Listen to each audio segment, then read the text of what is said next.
I believe. What's the constable's name again? It is Constable Trent. T-E-T-R-E-N? You got it. So I'll just go ahead and start like you're being escorted, unless there's something else you wanted to do in town first. Don't forget, we're going to have another show next week on the 2nd with a new player that's coming in.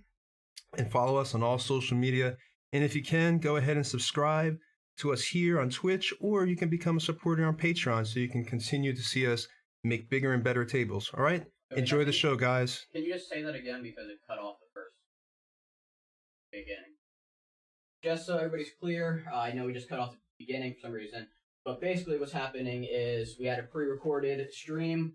We didn't have all of our guests able to come this Saturday, so we recorded it Tuesday. What you're about to see is a pre-recorded stream.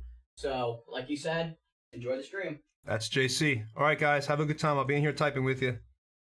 We're going to go ahead and thank our Patreon supporters, our subscribers, and obviously any viewers if we get them. Also want to talk about stat trackers and thank somebody in our group named James sent us this stat trackers for all you DMs out there. This is a great resource, man, especially if you're playing by the book. I mean, it's almost invaluable because you don't want to be sitting around flipping through a million books, looking for everything while your group is sitting there going, tapping their fingers or getting on their phones. And, stat trackers is just an invaluable resource. And there's so much garbage out there that you really don't need, but this is actually something that's really useful.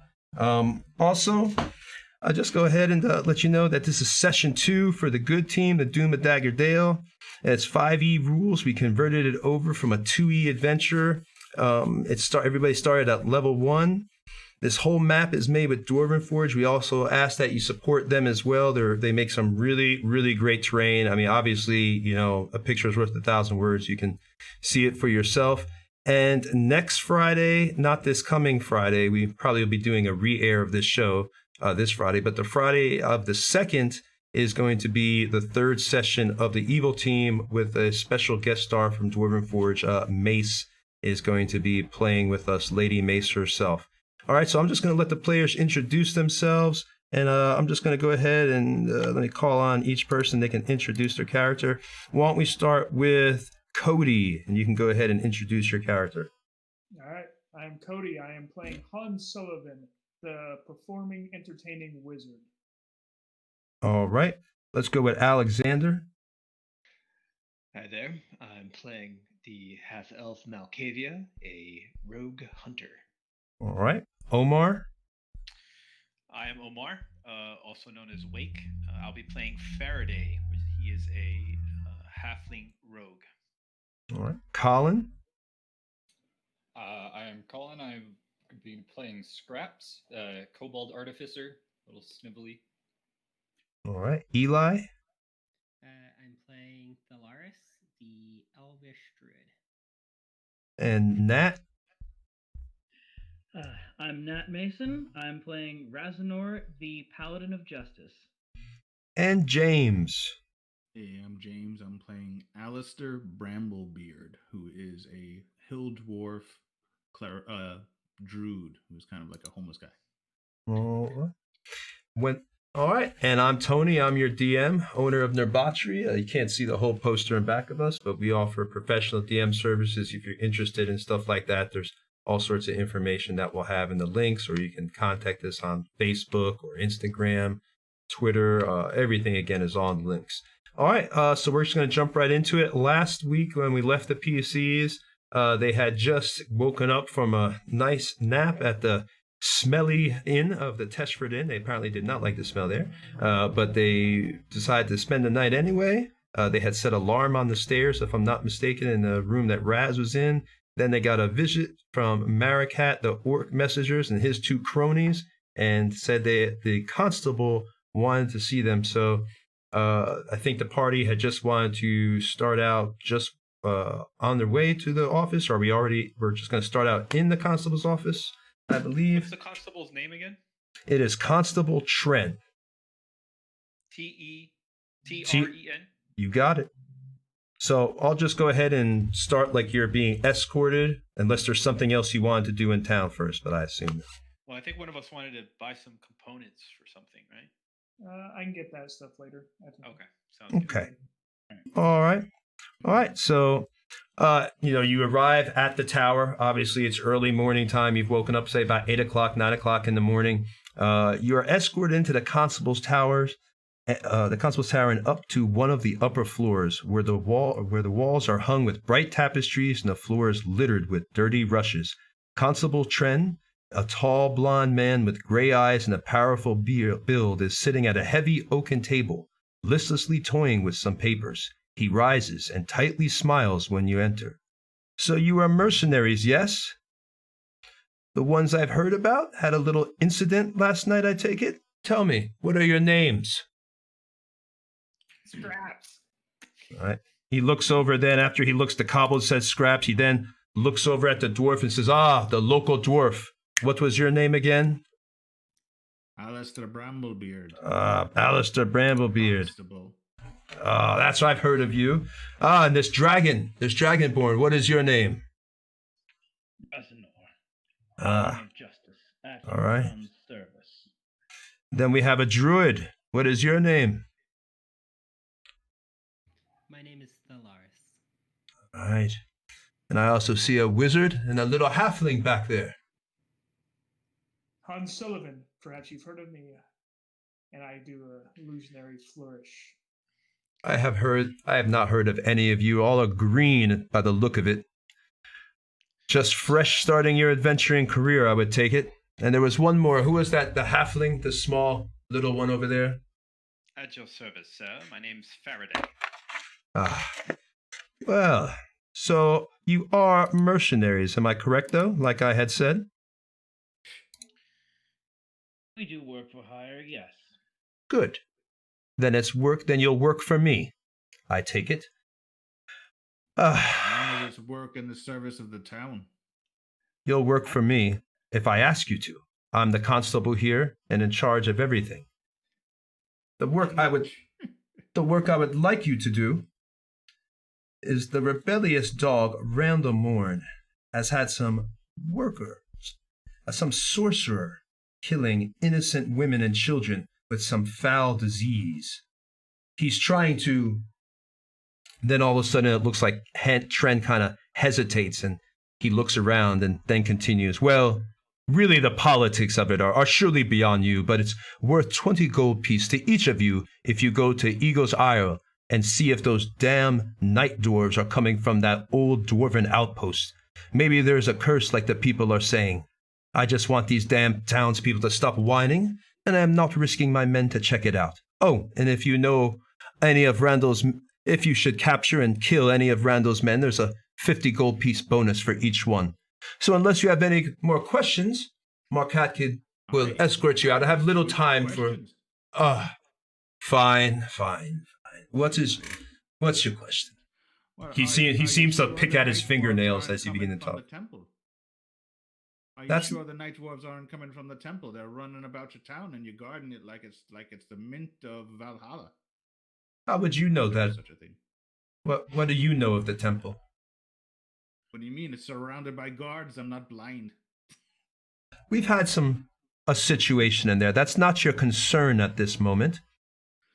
What you need to do is figure out what's going on. And he goes, you don't need to worry about those ruins. That's my problem. Perhaps if I find you to be useful, then maybe I'll send you to work and you could help me out with what's going on in that area. But for now, you're too inexperienced to be trusted with such work.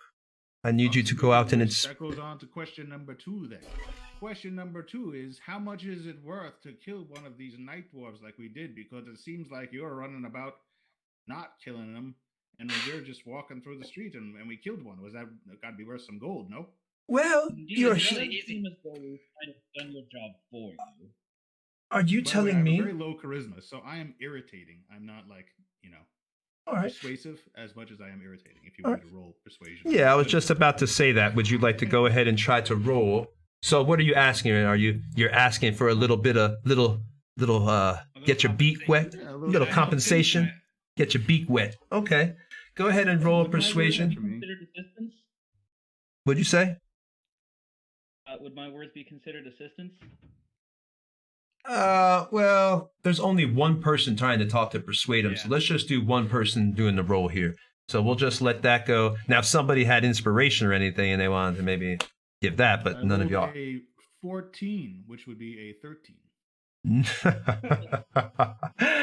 You must be joking. I thought The you. reason I bring up assistance is because if you're lending aid to someone or helping them with it, the person actually making the roll has advantage. I would think that would work in my determination that would work with like if you were helping with a physical thing, but I mean, unless two people are going to talk at the same time, which would be kind of weird trying to convince this guy. I mean, I can't see how you'd assist someone giving a speech. I mean, that's my thought right there. All right. So, I mean, but if there's a physical or something like that, like you were lifting an object, I could see that, or trying to break down a door, then that assistance, I could definitely see how that would work at that point. Excuse me, Constable Trent, may I? Yes, you may. So it appears that this night dwarf situation that you are currently embroiled in isn't really a night dwarf situation. Rather, these are some kind of woodland creature with a bark-like skin, susceptible to fire. Surely this information you had not come across. It's worth something, is it not? Well, you are heroes, and you just rolled a persuasion, right? So we're not going to do another one. You just failed that. Well, I assume that great heroes such as yourself don't need rewards. I mean, look at all of you. Oh, good people. Now, the dwarf is local. He, of course, wants to help his community. You wouldn't want me to have to give you money for such a thing, would you? Is that the type of heroes you are? Oh. Heroism is all well and good, but we still need a paycheck. All right. Heroes gotta eat. Dwarfs gotta drink. All right. Roll me one more persuasion. We'll try one more time. Let me do that. Yeah, we're going to roll one more time. But if you fail this one, constables, we're going to have some fun with it. Go ahead and roll again that you're really, because now you're talking about something different. You're not talking about killing, now you're talking about information. I got terrible rolls. A 10. All right. And I have a +7. That's how bad my rolls were. All right. So obviously, you weren't very persuasive. So are you serious? First you asked for money for killing the dwarf. Now you ask for money for information. You don't sound like heroes. You're starting to sound like my own men. Perhaps I should offer you jobs. Would you like to work for me then? It sounds like you would pay them. I pay them. You should watch yourself. That smart mouth could end up putting you down in the shackles. I'm sure you saw on your way in. The town might usually need a good whipping. It could show people who's in charge. Now, my suggestion... So let's just move on with this, because quite frankly, these pleasantries are extremely banal. Where exactly are these? Where exactly are we going? You said this place is called the Eagle's Eye. Eagle's Eye. Yes, you can head north through the woods. Be careful, the woods have been quite dangerous as of late. God knows what's been coming from that sorcerer and the problems he's been causing. So be warned, when you're traveling, there'll be many dangers out there. But there's north through the forest, then you should travel up the mountain path, then head east over the path, over the river, and then you should be able to get to the ruins. It will take you many days to arrive. I would suggest stocking up before you leave. You say Randlemorn is there? If you see any of Randlemorn's men, for each one you kill or capture, I will give you a 50 gold piece bonus. So this place is where the sorcerer is, supposedly. I don't know. I just want the damn townspeople to stop complaining, and this seems like they could be coming from there. After all, Eagle's Isle supposedly is an old dwarven outpost, so why wouldn't dwarves be coming from there? That's my beliefs, dirty little creatures that they are. Oops, present company accepted, of course. I see. I can now. So... Okay. Might head out there if you survive when you come. They're not dwarves. Did you not hear Faraday just say that the woodland creatures and they're not dwarves at all? Did you hear that at all? I'm gonna gently put my hand on Bramblebeard's shoulder and kind of whisper to him, "He's fucking daft, this guy." I call them dwarves, and that's what I'll call them. Now get out and go do my work for me and do my business. And when you come back, you'll get your money.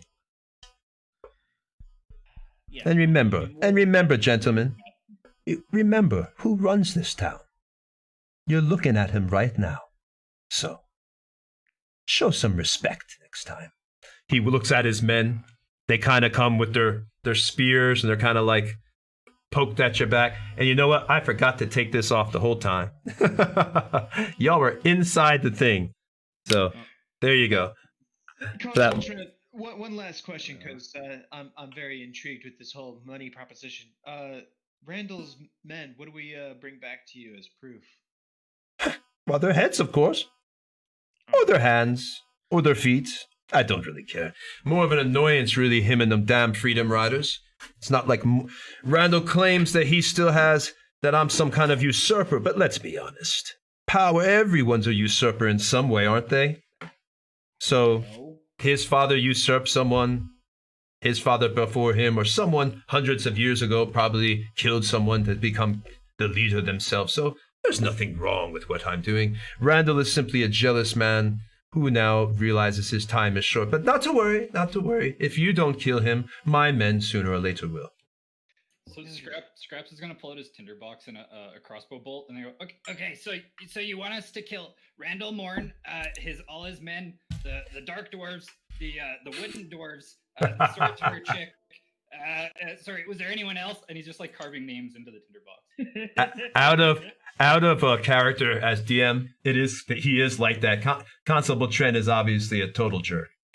Yeah, totally. Just go do everything for me. Be my, Freedom Riders. These Freedom Riders, I'm assuming, were the guys that at the very, very start of the adventure were riding by us on their horses. You got it.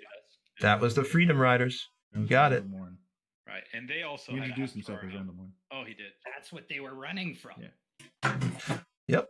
So you're finding out little bit more of the politics in this town. They're both kind of trying to kill each other. Randall Morn has his own set of the Freedom Riders are out there as kind of like rebels. It's kind of tensions are rising in the town. So it's very, very volatile situation. Gentlemen, I suggest we make our way possibly back to the inn for a moment. We're back into town. Agreed. Okay.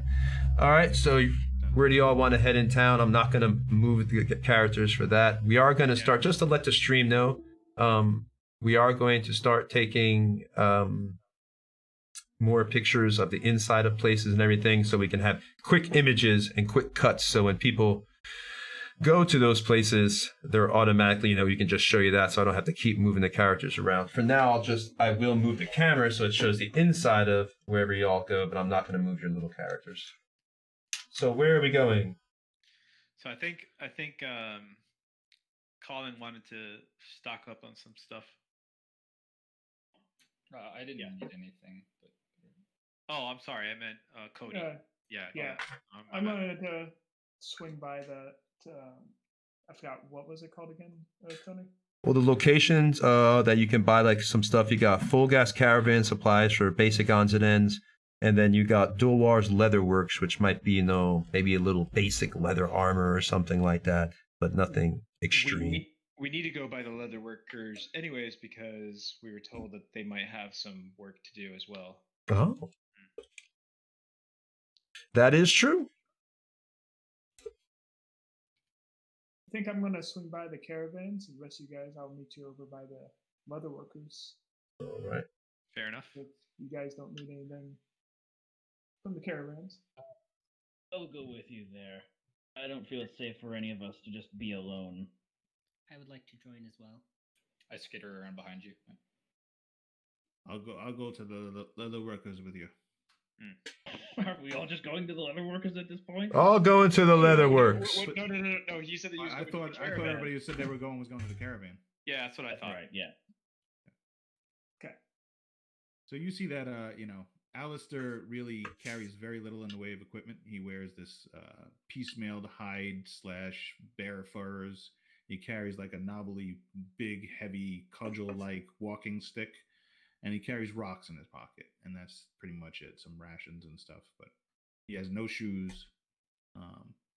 His beard is all tangled. He has sticks in his hair constantly. So you've never really seen him buy anything except ale and maybe some food occasionally. Are you going to the leatherworkers alone? Sorry. No, I'm going with him. Oh, okay. Yeah, Malkavia is going to the leatherworkers. Yeah, as is Faraday. All right. You should be able to see the inside of the Leatherworks. Your characters aren't in there, but you should be able to see the inside of it on the village cam. JC, if you got that. I got a big green screen. Does anybody else have that? Uh-oh. Hope there's not a big green screen. No, you're good. Well, I'm reloading. Yeah, we should be on the... Just go to right in the village cam.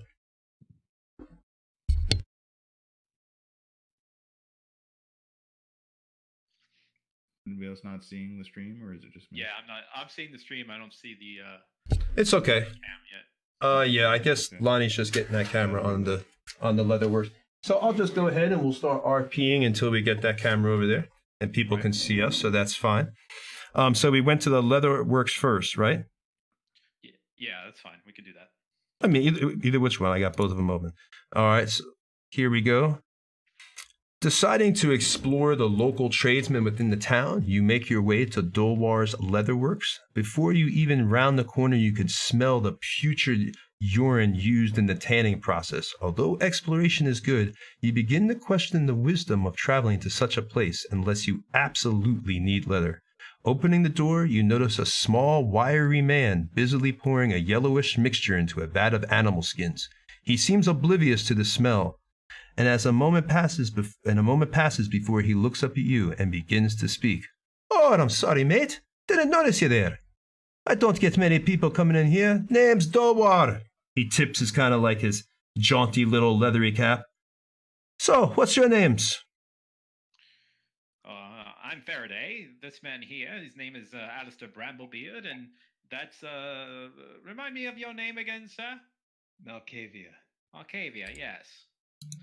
We heard that you potentially had some situations that you needed resolving. Oh, you got right to it then. You heard that I got a problem. Yeah, I've had a little bit of issues around here. If you're looking for work, well, you look like a tough lot, so, maybe you can handle me with me little problem. I don't know if you noticed, but you don't see many cows outside for the town walls for me to use for my leather. It's not that business is bad either. In fact, it's pretty good considering there's a tournament and all. The problem is something is slaughtering my livestock in the middle of the night.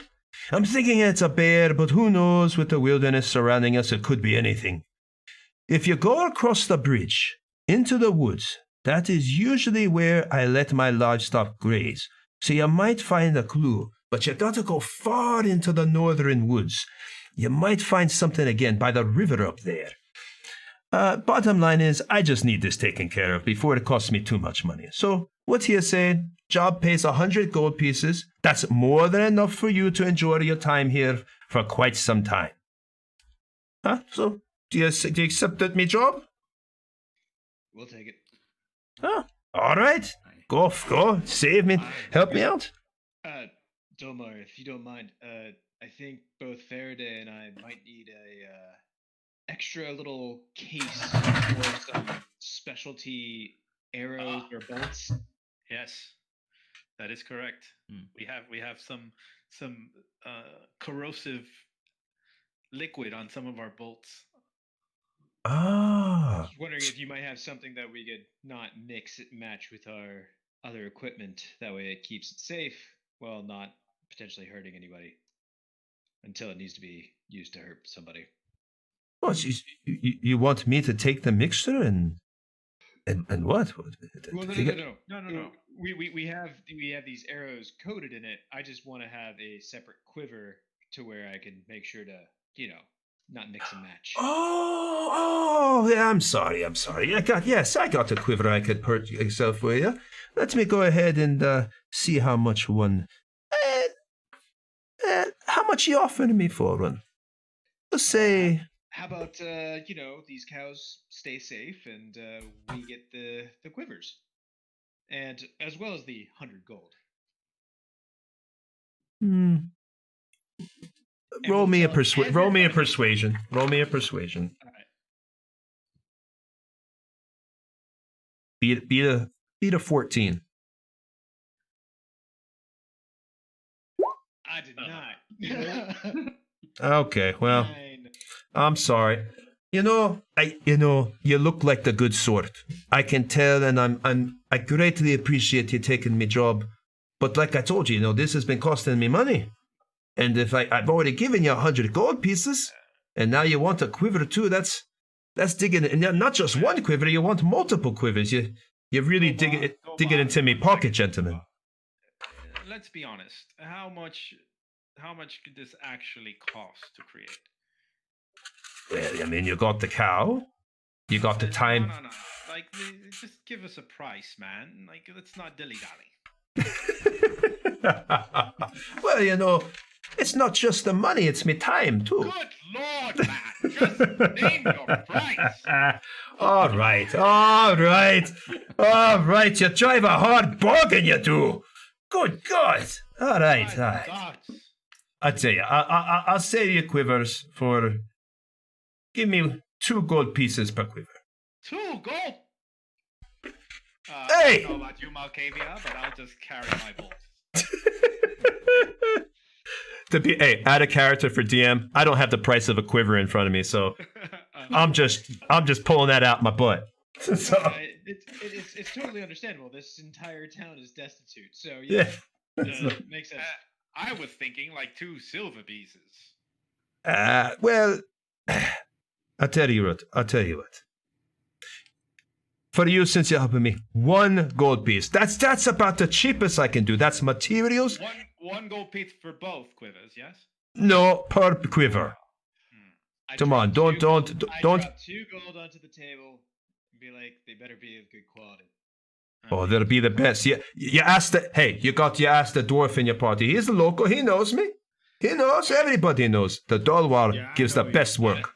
I scoop up the 2 gold and I hand it back to Malkavia. I say, you can take it out of our price when we come back. Fair enough.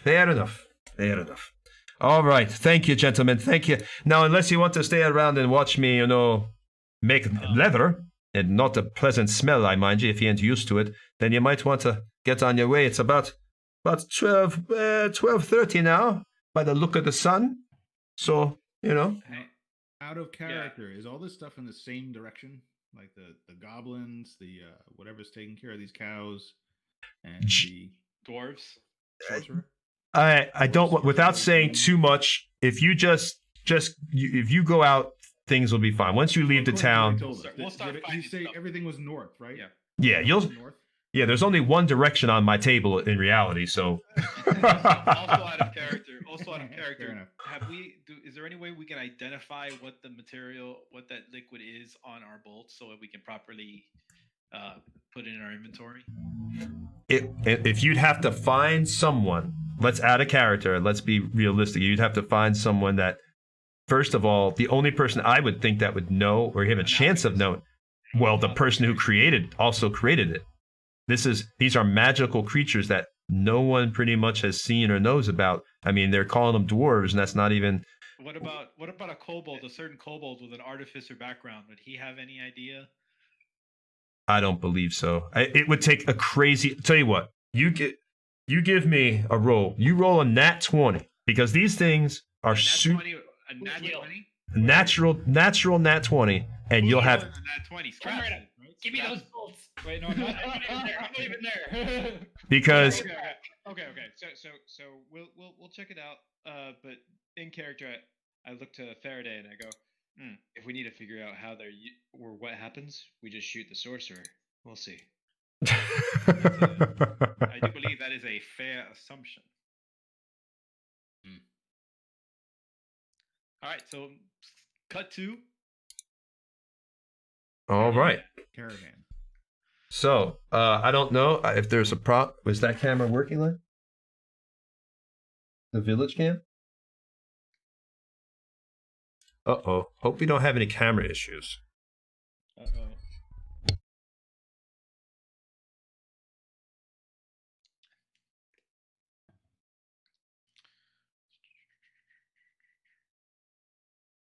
So Faraday, I obviously we're not really working for the constable, right? We're just All right, making we're sure back. that now to be whatever's out honest, there is not going to threaten the town, right? Now, to be you honest, that constable strikes me as a little bit shady. I you can say that again. All right, so we're heading over to Full Gas Caravan Supplies now. We are in Dulwars. Let me go ahead and just down a little bit so y'all can see that.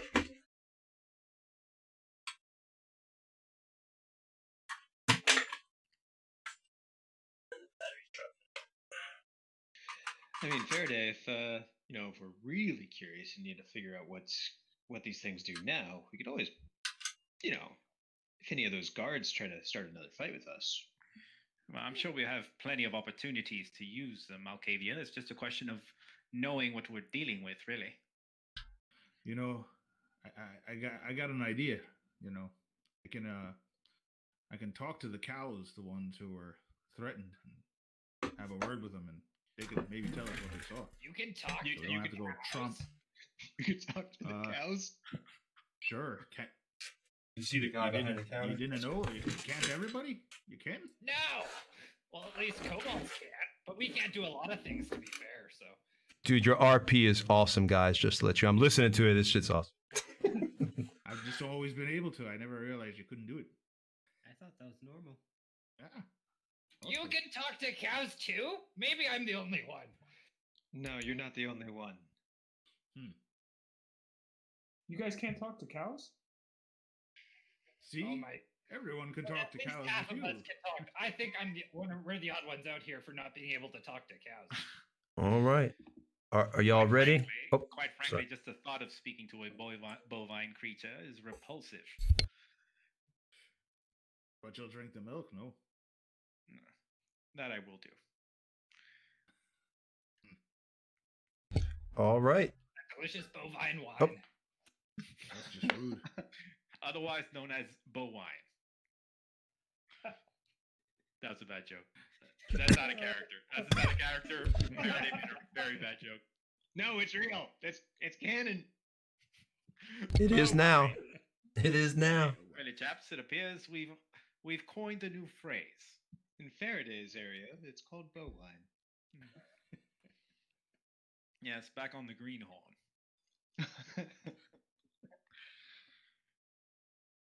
Are y'all ready, guys? Yes. Yeah. All right. Let's all right, so after you leave the Dolwars, you decide that obviously you need to go ahead and reposition yourself for future trials ahead. So maybe your best move is you make your way to what you have been told is the town supply store. Upon arrival, you see a squat, balding man dressed in lavish clothing. He seems to be finishing up a transaction from with an older gentleman. Now, I don't care what you heard. It went for an evening star. They wouldn't know the quality if they could wish it to be so. Now away with you. I have customers who know when they see quality. With that, the older man reluctantly begins to walk away, and the balding shopkeeper turns to you. Welcome, my friend. Welcome to Folgath Caravan Supplies. We have everything that the traveling man or woman needs to survive on the road. My name is Folgath. Who do I have the pleasure of helping today? Scraps. Oh, yes. This is Scraps. I am Hans Sullivan. And I am Rathier, or Rathnor. And I believe this elven person with us is Thelzaris. Thelaris? Am I saying that right? Stellaris. Thelaris. Close enough. Yeah. I see you have amazingly fine goods. I am looking for something very specific, though. I was wondering if you might have some charcoal, incense, or herbs. Oh, specific? That sounds expensive. well, certainly. You need charcoal? Yes. Well, I Uh, just... Incense and herbs. I don't need much. Only about 10 gold's worth for right now. Oh, 10 gold? That's just how much it happens to cost for what I have.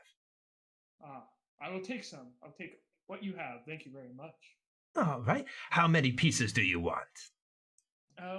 Currently I can only afford the 10 gold, but Oh. if they work out well for me, I'll be back when I can. Oh. Well, I think that maybe I was mistaken. It's a little bit more than 10 gold. I apologize. I forgot that I had already promised this to another customer. So I'm such a foolish man. Oh, well, I'll just have to charge a little bit more. So I was saying not 10, it's actually going to be 15 gold. 15 is what we'll need. 15, you say? This town full of scammers. Can I insight check? Scammers? Well, I'm not a scam. I'm just a businessman trying to make a living. Can I insight check him? Is he just like continually raising the price until? Yes, you can insight check him. Go ahead. Give me another 14. Beat a 14. I rolled exactly 14 with no modifiers. All right. I You can get from the sense that this guy is, you've in your time, you may not have done a lot of adventuring, but you kind of know thieves when you see it. And this guy has the look of a very shady individual. You get the sense that he's not the most honest type, even though he's running this store. So yeah, it seems like he's just jacking the price, trying to take advantage of your need. Listen, Hans. I've swindled a lot of people. This guy's just trying to pull one over on you.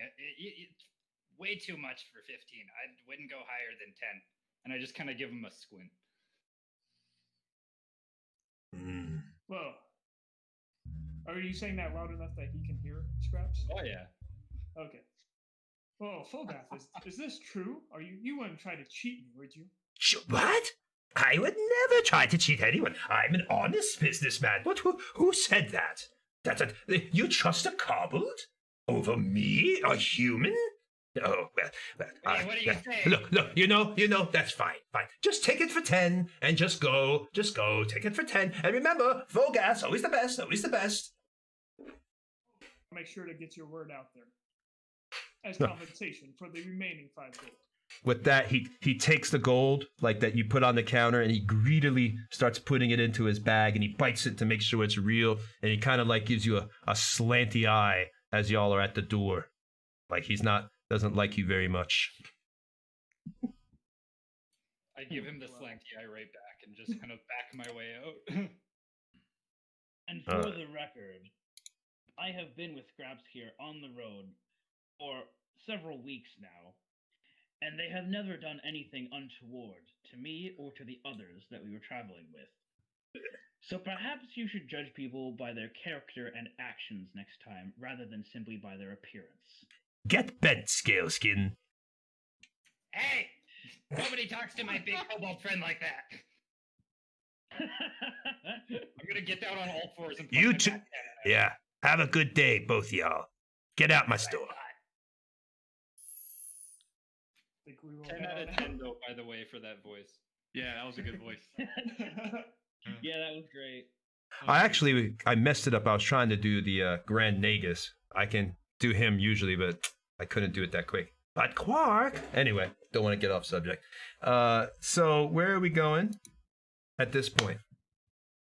I think the group from the leather workers probably is headed over to Fulgath. I think we probably meet on the way as they come out, and then I think we're headed to the north. The gate, yeah. Okay. Then I'm gonna go ahead and give me a minute because I am gonna set up the camera for you going out into the forest and the woods and all that. All right. So just give us a moment. So did the vendors at the caravan try to swindle you guys too? Absolutely. You ran into the same issue, huh? Yes. What was the job at the leather workers? Do we have to kill any more people? Perhaps. It appears their cows have been slaughtered in the fields. So, the tanner suggested we find out what's doing that. There's a handsome reward in it for us if we succeed. We're gonna talk to the cows. Aye, Bramblebeard is going to speak bovine. Is that right, Bramblebeard? Aye. Speak Do you bovine. have to drink anything beforehand? Drink copious amounts of something beforehand? Just Not at all, but I do enjoy some nice bull wine.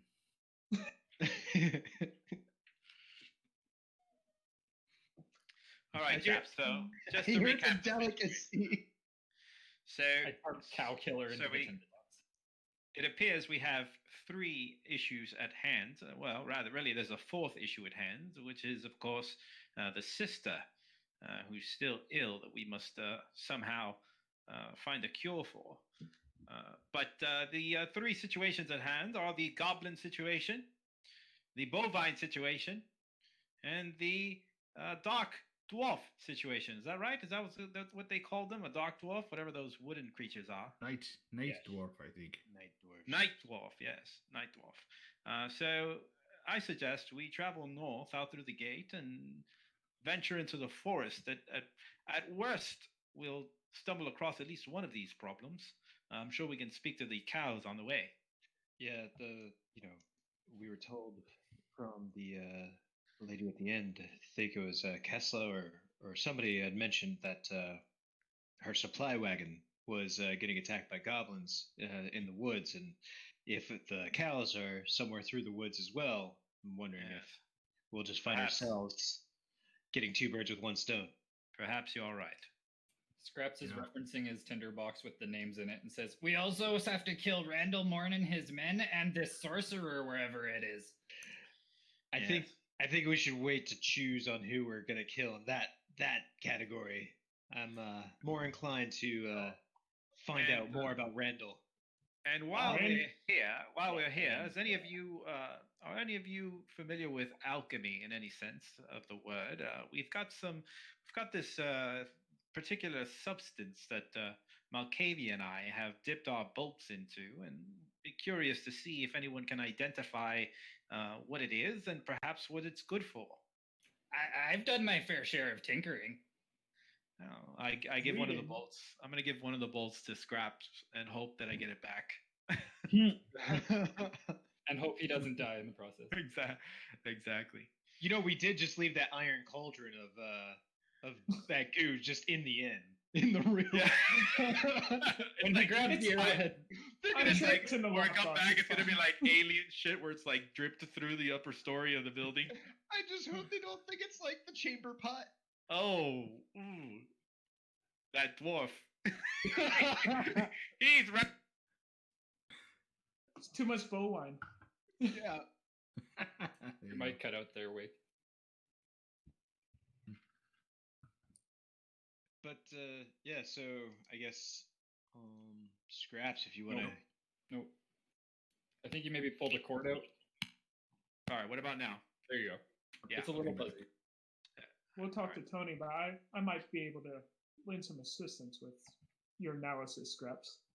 All right. I also want to double check. I kind of want to wait for him too. I have one of my 2 first level spells is identify, so I can ritual cast it. So if I have 10 minutes, I could just literally magically identify whatever But is. does identify work for non-magical items? I don't think so.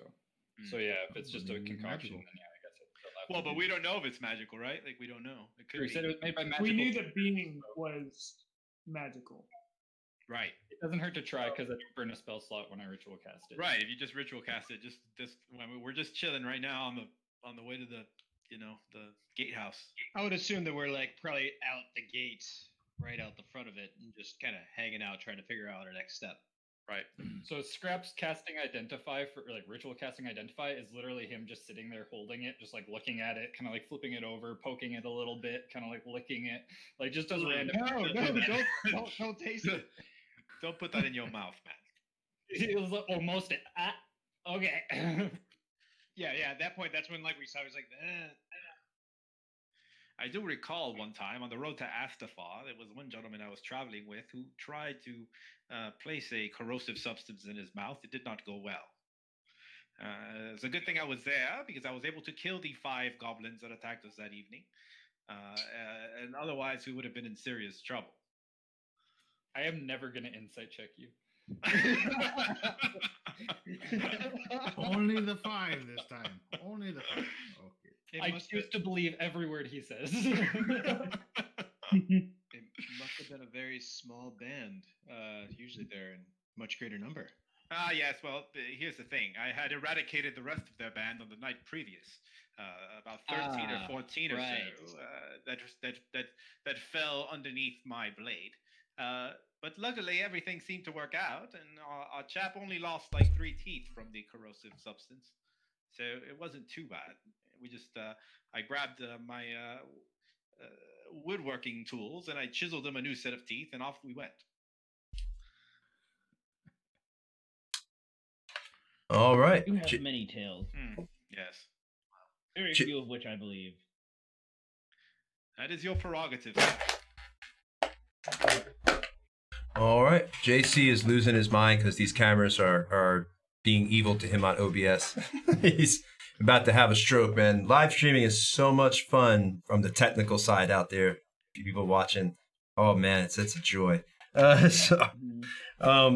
You're out here. Now you've made it. You've traveled about an hour out of town. Now you're kind of, no, I wouldn't even say hour. DM, before we I'm Scraps sorry. cast ritual, he did a ritual casting of Identify on the bolt with the liquid on it. Poison bolt. It's not, but it's not that stuff itself. If it's not magical, then it won't work. I just wanted to check it because it doesn't. Yeah, it's not. It's a living. It's a substance from a creature that is magical. Oh, it's such a hard. I mean, I would say you're not getting. You're not really getting anything from it. You know it's a toxic substance, but you've never seen anything like this before, so you really don't know what it is. Could I potentially do a nature check? I was gonna say I haven't made that roll for the. All right, I'll tell you what. That sounds a little bit closer. So, Don't tell me the number. That's not going to give you. It will give you a little bit more information. Okay, go ahead and give me a nature check. Beat a 17 for this one. It's a rough one. So. Boom. All right, so you got to right. You're able to now. When he cast the Identify, the ritual, Scraps wasn't able to really get anything other than, it's a toxic substance. You're still not, this isn't something you've ever seen, but your nature skill does tell you that this almost has the properties of like sap, and that it's a poisonous substance that seems similar to other plant-based poisons you've seen before, like kind of like maybe arsenic or what's the, darn it, I can't remember the word. No, cyanide, similar to cyanide, things like that. So it looks, obviously it's not exactly like those things, but it has that same property of, it looks to be something similar to that would affect a creature in the same manner when it poisons them. All right, cool. All right. So we are after a little bit of travel time, you've gotten to like kind of like the edge of like the real woods itself, as you can see in our battle cam here in the first person. Hopefully you're getting a good shot. And at this point, you just tell me, now when we were traveling overland, things change. This is going to be difficult terrain, so obviously your movement speed is going to be halved in the forest. Any humanoid creature, that will affect enemies as well. If they are not humanoid, like an animal, that will not affect an animal because this is their natural environment. Now, if you're in a clearing and you fight, then you will not have to worry about the movement points being halved. Then you'll have full movement points. And also you're subject to every few hours, you're going to have to do an exhaustion check, obviously, because, walking for hours in the forest can get you tired. So who's going to be leading? Because the person in the front, they'll be the one that gets the main perceptions and everything else. Tony, really quickly, on the way out, would it have been possible to ask the guard in what direction was the leatherworkers' cow farm or cow pasture? That way to help kind of pinpoint our heading. They know that he had the cow pasture was generally in a clearing to the north.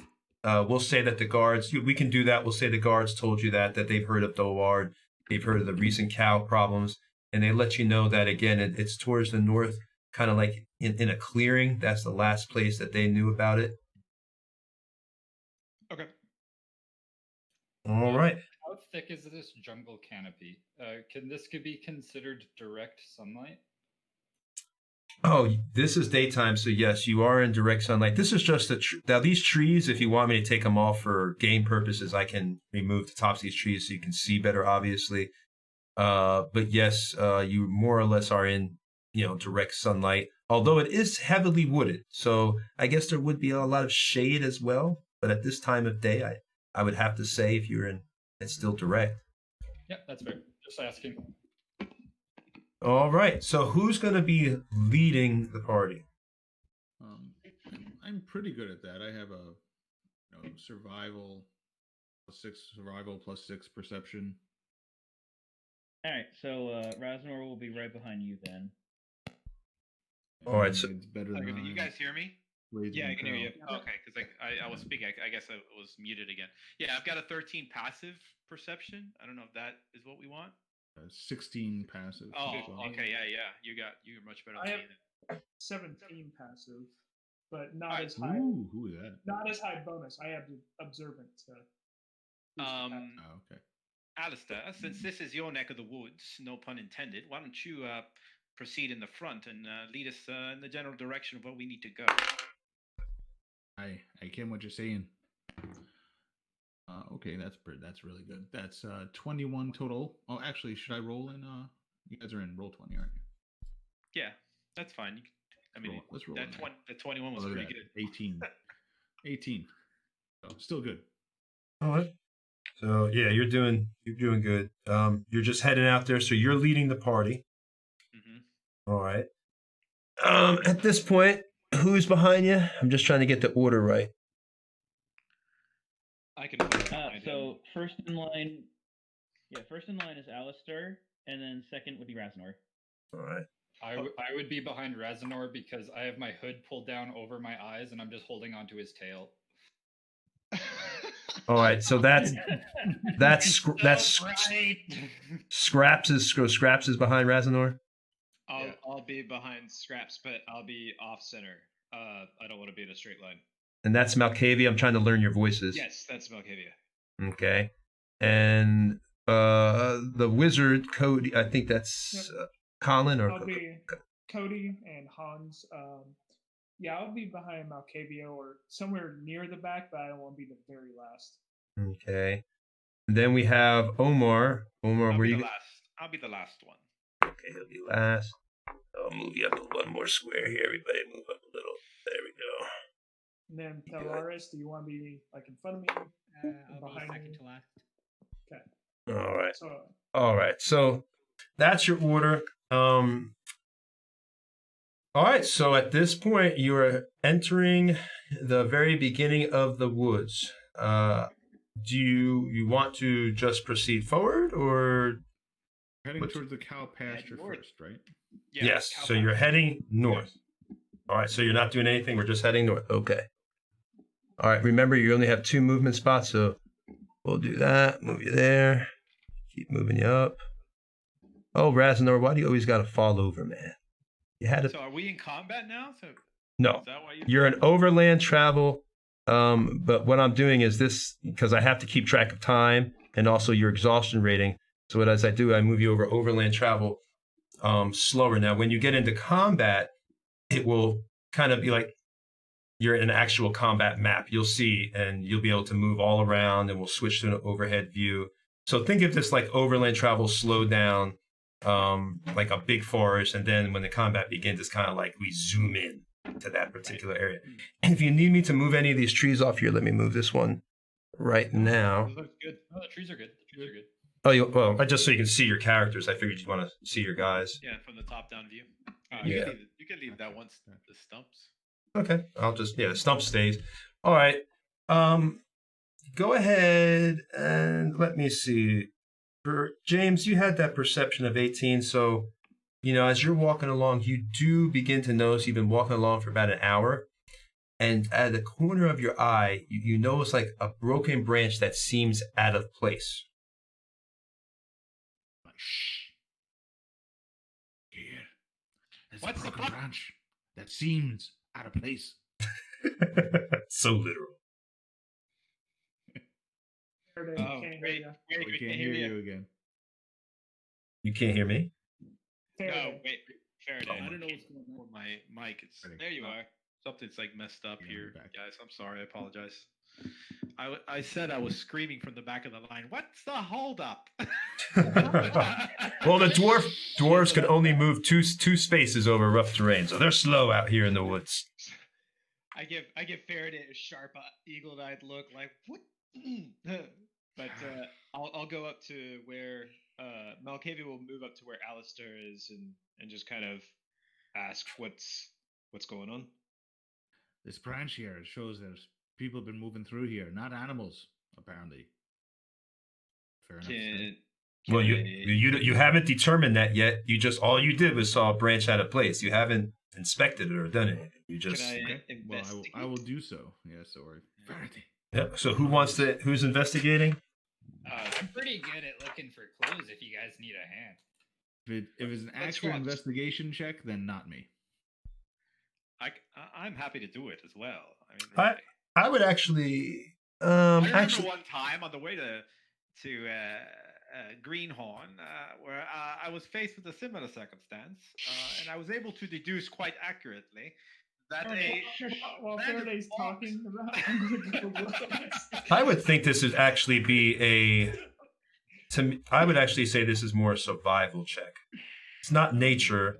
It's more survival because. So really, it's a question of whether or not you can identify the parameters at which So, you have so to while he's blabbing determine, on, then I will do a the survival. distinct possibility that there may be more than one creature traveling in one direction. Perhaps there are two creatures traveling in alternate directions.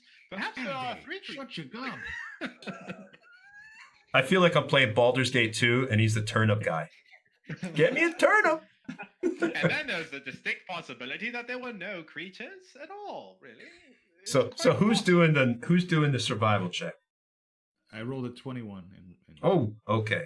All right. So you go over there. Alistair goes to check out. He notices out of the corner of his eye that there's a branch that seems broken and out of place. Or it's not normal. So he goes over there and he's able to deduce that it looks like a set of a prints. Only one set he can determine of what appears to be maybe like a mountain lion.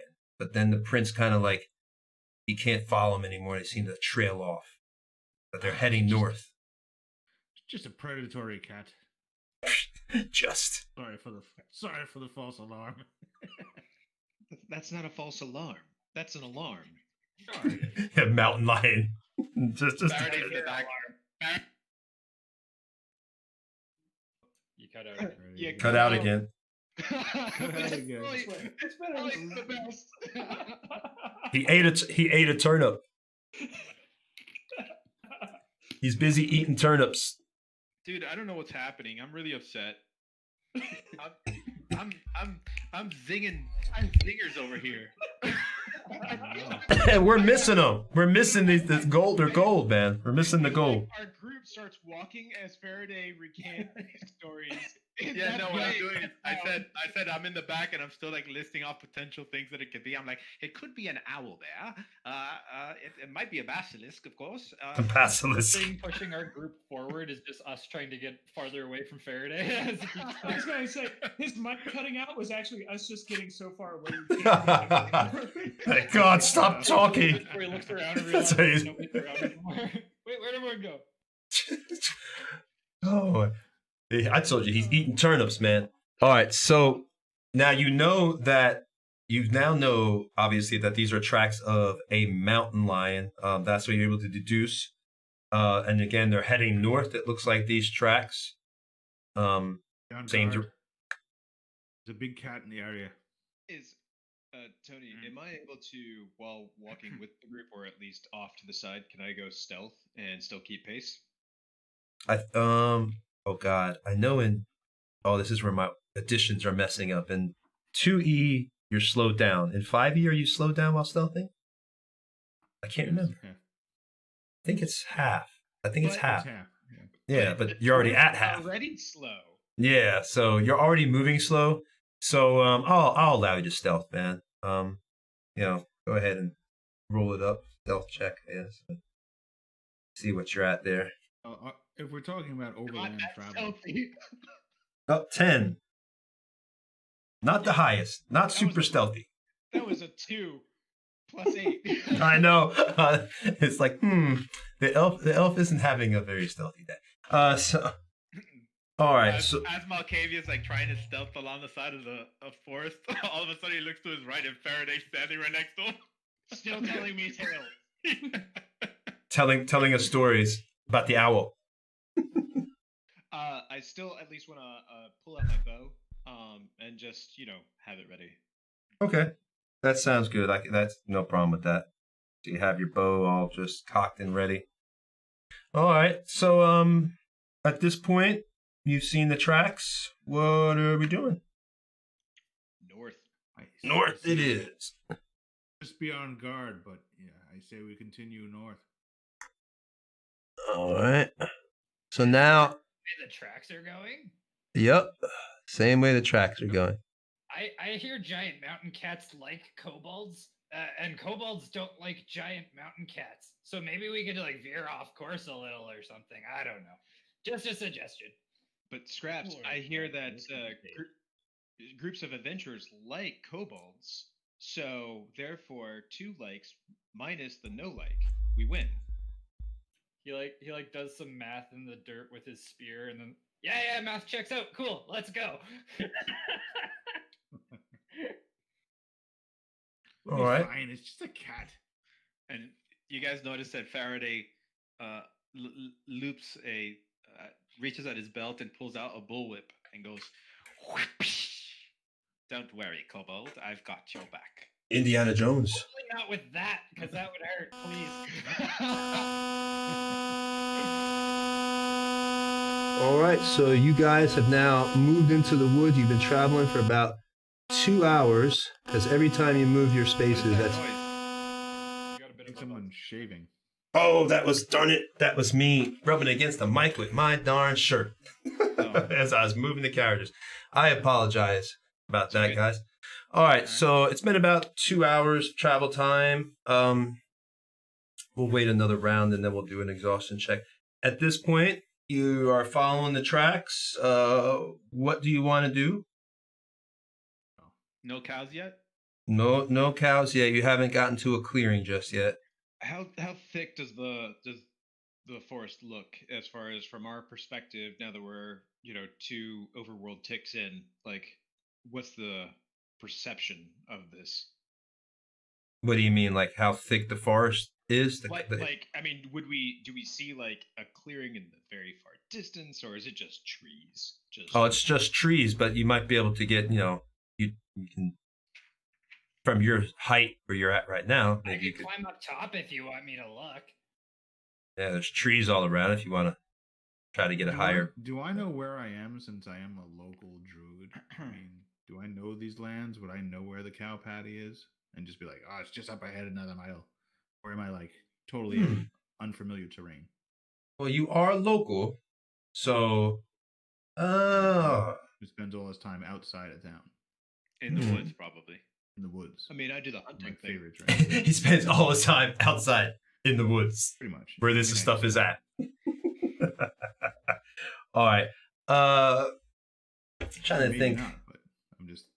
Well, no, you would probably know if you're local. That's your local hero. That's your history. That would make sense that you might know where a cow field was.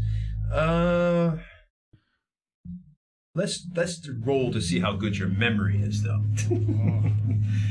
Let's see your history of the area. So, I think that would be a fair roll. Let's make it a low one because you're very local. Man, go ahead and just give me a history roll of 10. Beat 10. He got That's what 10. that's That's exactly what I just what he got. got. Just Oh, got it. perfect. All right. So you get the indication that the cow patty is about 2 hours away from your distance. walking in this Got a tough couple more terrain. hours to travel.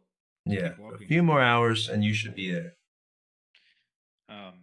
The other thing we might be able to do, Thalaris, that little nifty trick you do where you become a bird, that might come in handy. Sadly, Yes, I actually. can't quite turn into a bird yet.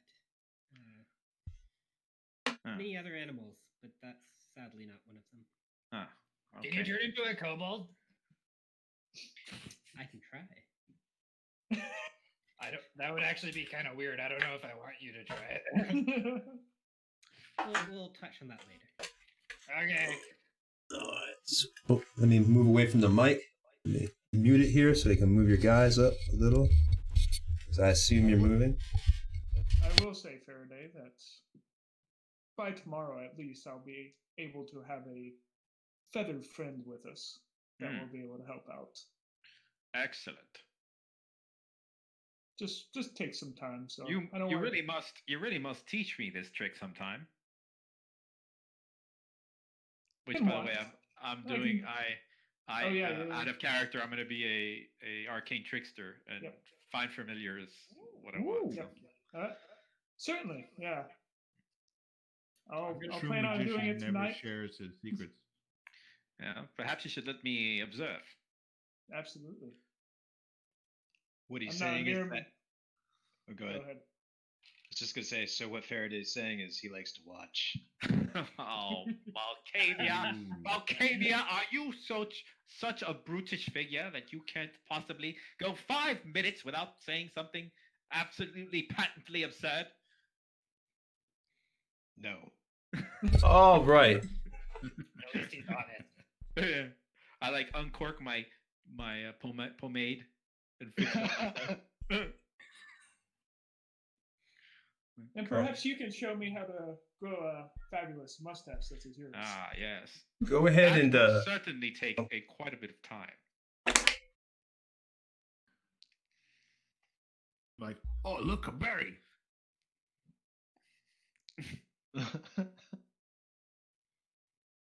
all right.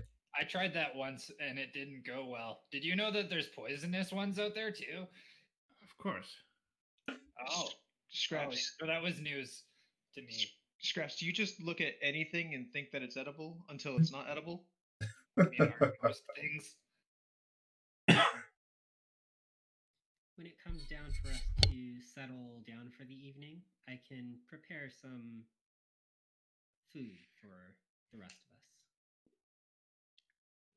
In the meantime, tell me, Scratch, what do you think of this berry? And I hand him a bright red, shiny berry that is actually a minor illusion. Yeah, no questions asked. He's going to try and grab it. No, I think you can actually like grab it, but I'll have it like dissolve in your mouth, so you just like chomping down on nothing.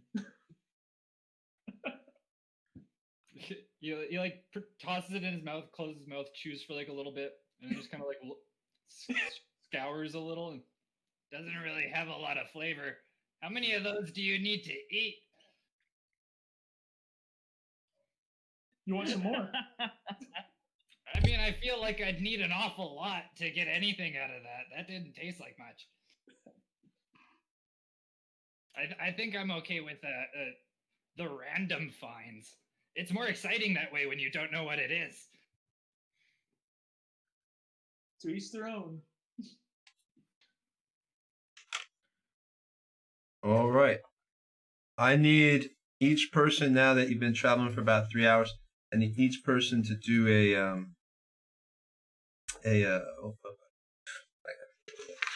see if you're exhausted. Do an athletics check for me. Con save? Yeah, I'm sorry, Con. I was gonna. Con save. I would think athletics also hold up your strength out there in the wilderness. I'd much rather do con save. I'm sure some people would.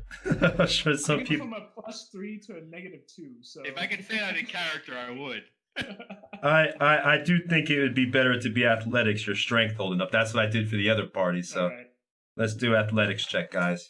See if your exhaustion kicks in. It does for me. All you can just beat a 10. Just beat a 10, guys. Low roll. Nobody beat a 10. Okay. Everybody's exhausted. Passes out completely. Oh my god. How could all 7 of y'all roll below 10? I got I rolled a 22. To be Oh, fair, okay. So he's not exhausted. 15 with my athletics. I rolled a 2, but with my modifier, I have a total of 0. Dude, y'all guys So need to do some. I look at the group with like so much disdain, and I say, "Really? All of you are so exhausted that you can't keep going?" Kobolds travel at night, and it just falls onto the ground. Oh my god. I Well, Cut out again. y'all are experiencing. as we walked away. This is really annoying. I need to like figure out what's going on with Raznor just kind of sighs at Scraps and then like picks him up and sits him on his shoulders. So how about this? Why don't we take a quick little, hour-long break, regroup ourselves, see if that helps, and then we can keep going. A short rest it is. I'm shocked and appalled.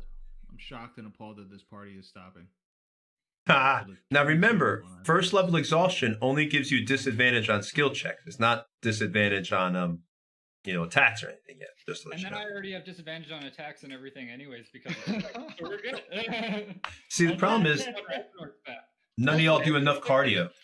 When you pick up Scraps, he only weighs 25 pounds. But what about the stuff he's carrying?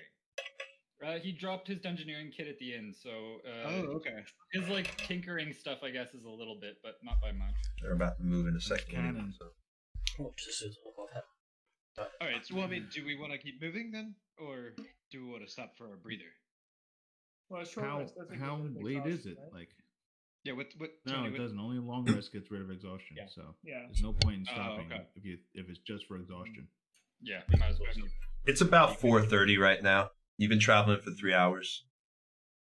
So the forest should be getting Like, dark. you got to be kidding me! You can't be serious. You're tired already? So Actually, it's quite comfy up here. I'm okay to keep going. there's a lot of yammering about certain things that have been killed many times. For now, just gonna be like, All right. I'll be back in like 30 seconds. Are we ready to move on, or what are we doing? Yeah, we can keep going. We can keep going. Okay. Give me. Who's at the back of the group? That is Omar. Omar, give me a perception check. Perception. Roll a perception for me. Beat a 16. And Wake, you're coming in a little quiet. Am I? No, Omar. Oh, yeah, he is a little low. Hold on. I'm trying to mess with my audio settings because since I keep cutting out, I don't know if it's a settings issue or what. Can you hear me better now? Yes, I can. All right. I rolled a 9. Okay. Everything seems cool. That's never good. That's the worst thing to hear. Make me a perception check. 1. You don't see anything. Everything's fine. Everything's great. Well, evil DMs don't even let you know there's a perception check. They just let you keep roll. Technically, that could be a secret roll. I could just be like, I just rolled it. Oh, you didn't see anything, and I just don't even mention it. But I'm merciful on that level.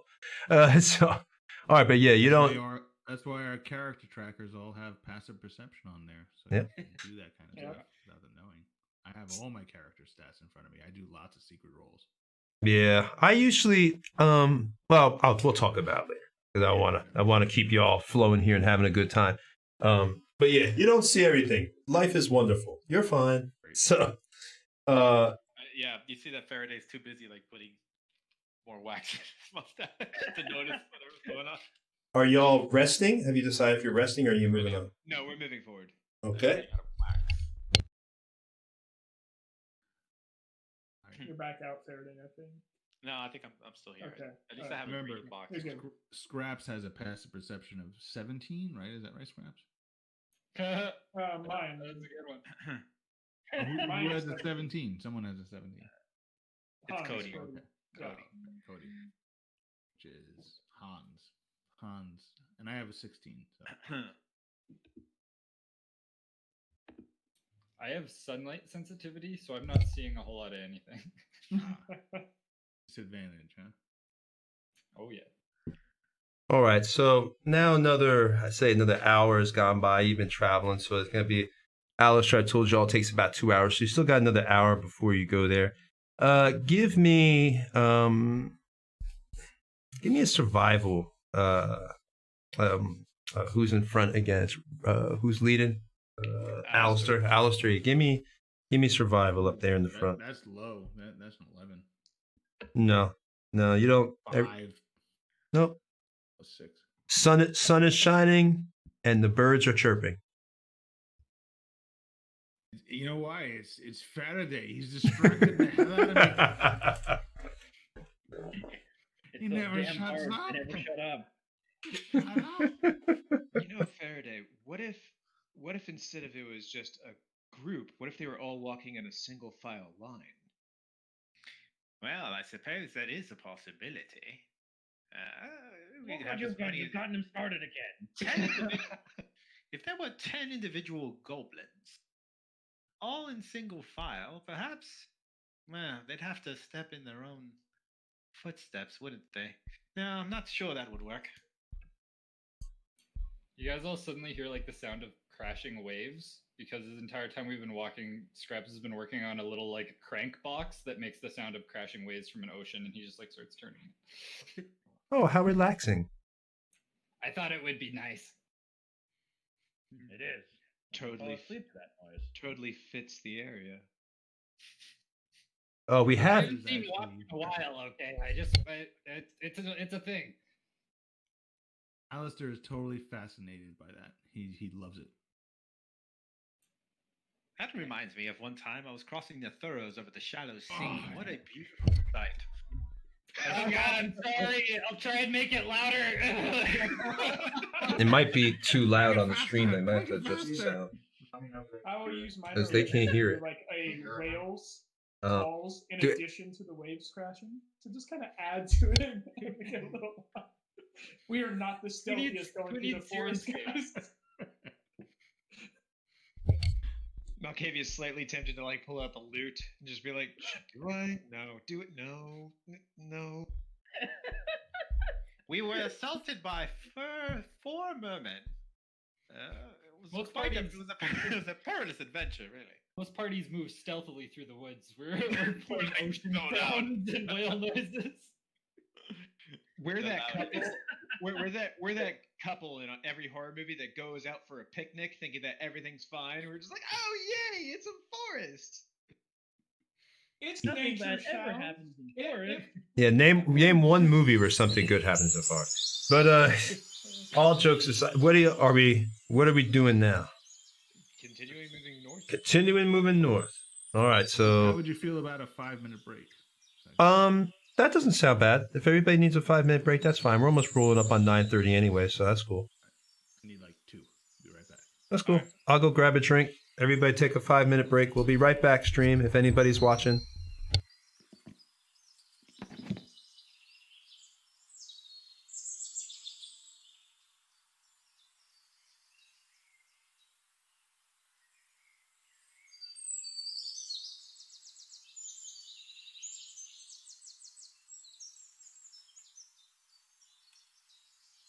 Hey, is anybody still here? Oh, everybody. No, I just want to see if anybody could turn on Twitch and let us know if there's anybody watching.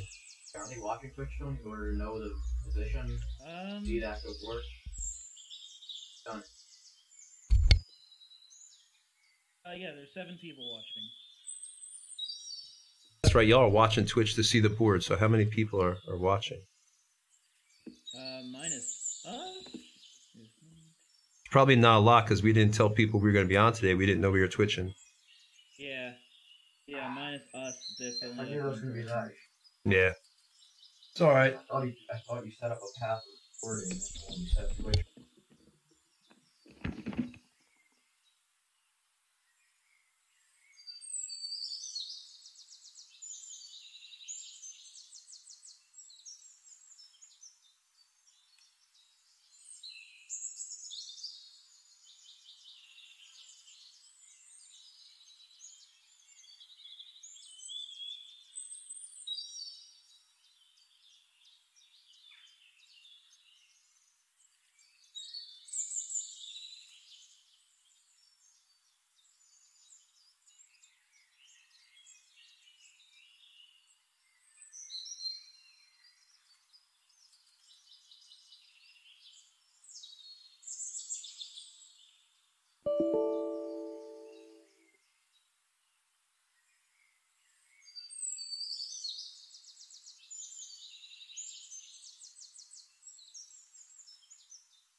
Hello, hello, hello. Hello. I am back. Hi, Beck. I'm Nat.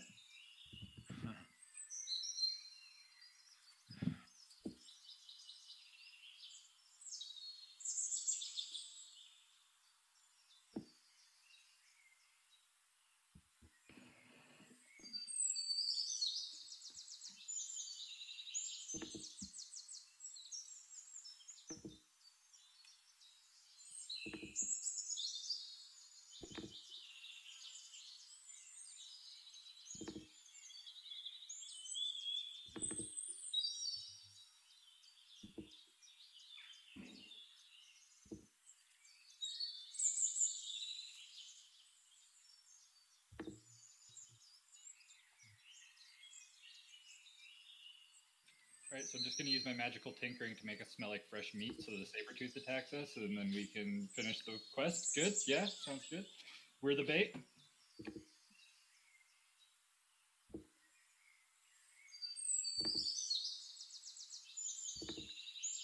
I just picture that that's what you smell like all the time. Yep. It probably smells a lot worse than fresh meat. It's like rotten meat. What was long since past fresh meat? This is the first time I play this character Faraday, and I'm like having so much fun with him. So stupid. I love how over the top he is. He's so over the top. It's like funny. Yo.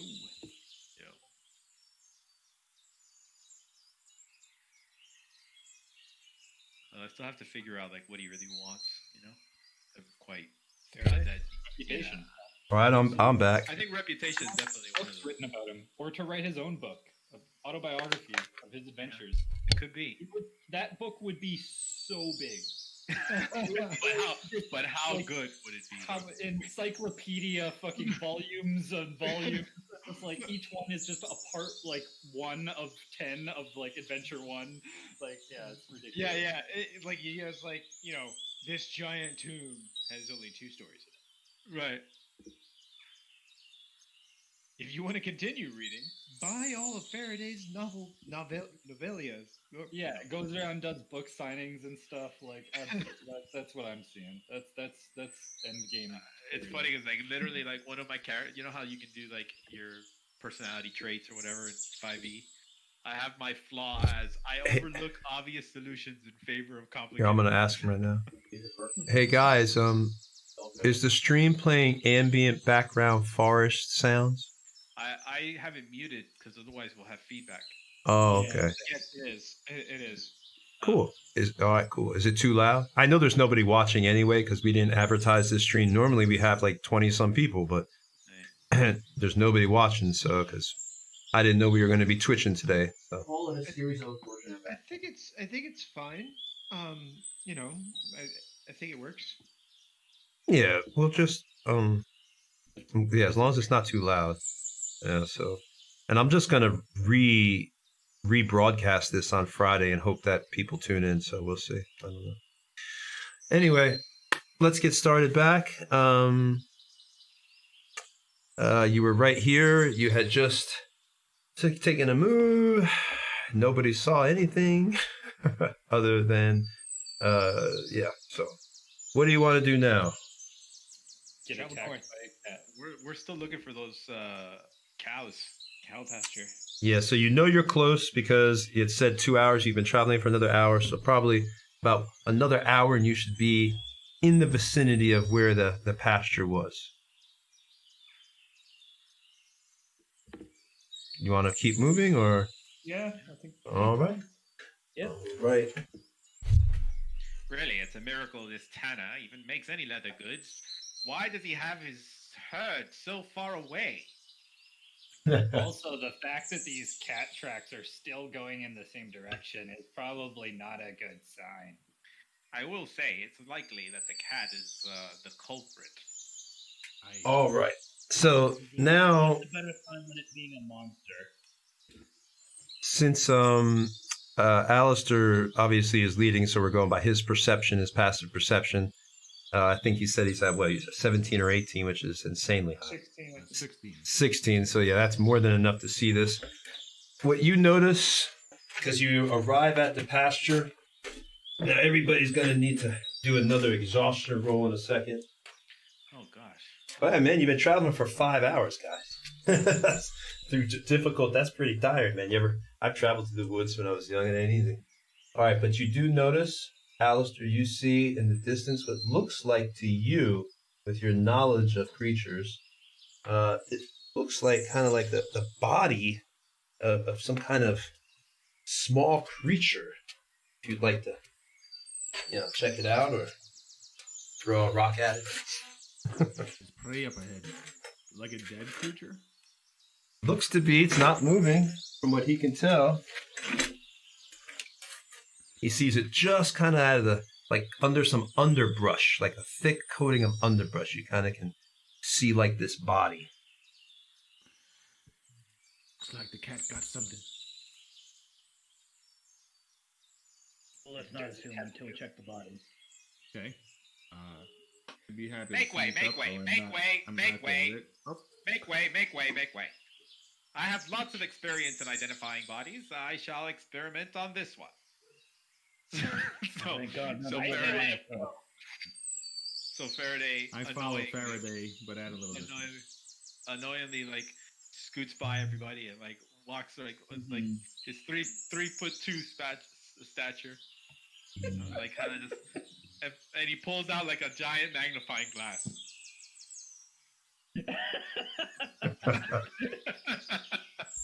What do I see, DM? That poor dead body. All right, you can. This body looks like it has, like the bones have been mashed and broken and chewed. There's chunks of flesh missing out. The blood has already begun to cake and dry, so the flies are kind of landing on the face of what you can tell now. Now that y'all are closer, or at least that Faraday got closer, you can tell that it's a goblin. So it looks like it's been partially, consumed at this point. Yeah, by the looks of it, there's some white residue on the bottom hem of his left pant leg, which indicates to me that he's probably been traveling through a quarry. There isn't any quarries in the direct vicinity of this area, but I do believe there is one about 14 miles to the south. Oh my god. What are you blabbering about? That is quite the knowledge you have. Anyway, I relay this information to the rest of the group after All right. I go on for like 3 minutes. All right, so it's about 7.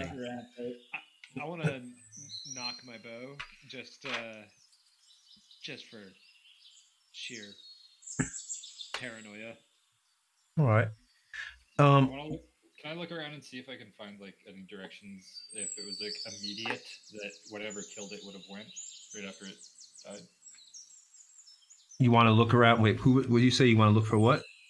Like check the body and see like if whatever killed it like left this area, is there tracks or like blood or something going on in that direction as well? Oh, okay. Well, as you give me a roll.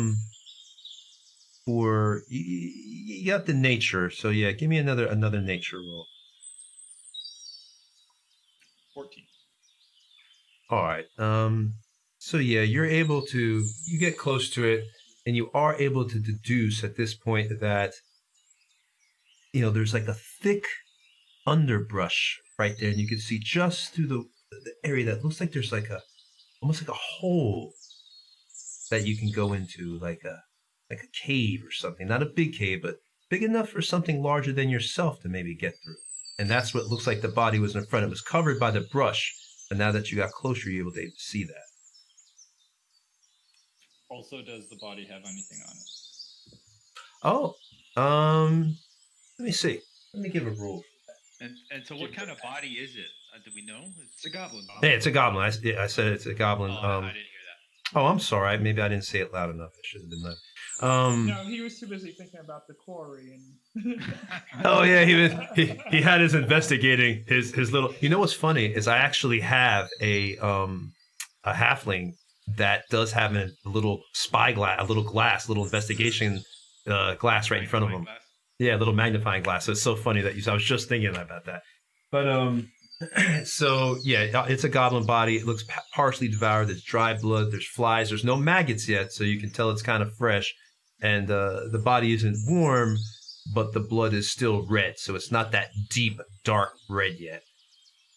It's just that kind of fresh, but not super fresh. Well, after I skitter around it for a bit, I kind of turn to the rest of the group. Hey, guys, it's pretty recent, and there's a hole like right here. I think we could probably scurry through. Not just me, which is surprising. Do we want to scurry through, or do we want to try and lure it out and get a perhaps drop on it? That's not a bad idea. That's thinking. I just see a hole and I want to scurry into it. So. Oh god. That sounds like an issue. It is.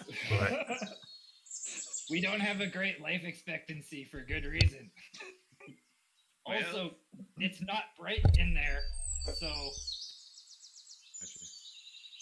So, I mean, it could be right in there if you know what I'm saying. I think Sullivan's got a good idea. Sullivan, what do you suggest we use to bait whatever creature is in here out? Well, it seems to have a taste for goblin. I could make the sound of a goblin in pain, or perhaps checking out his friend here to see if we can I bait am him out. very familiar with the sound of a goblin in pain. I think it's a fantastic idea. No I story? wanna Okay. move. I want to move to anywhere that gives me a little bit of a height advantage over the hole, so that I'll have my. Better All right.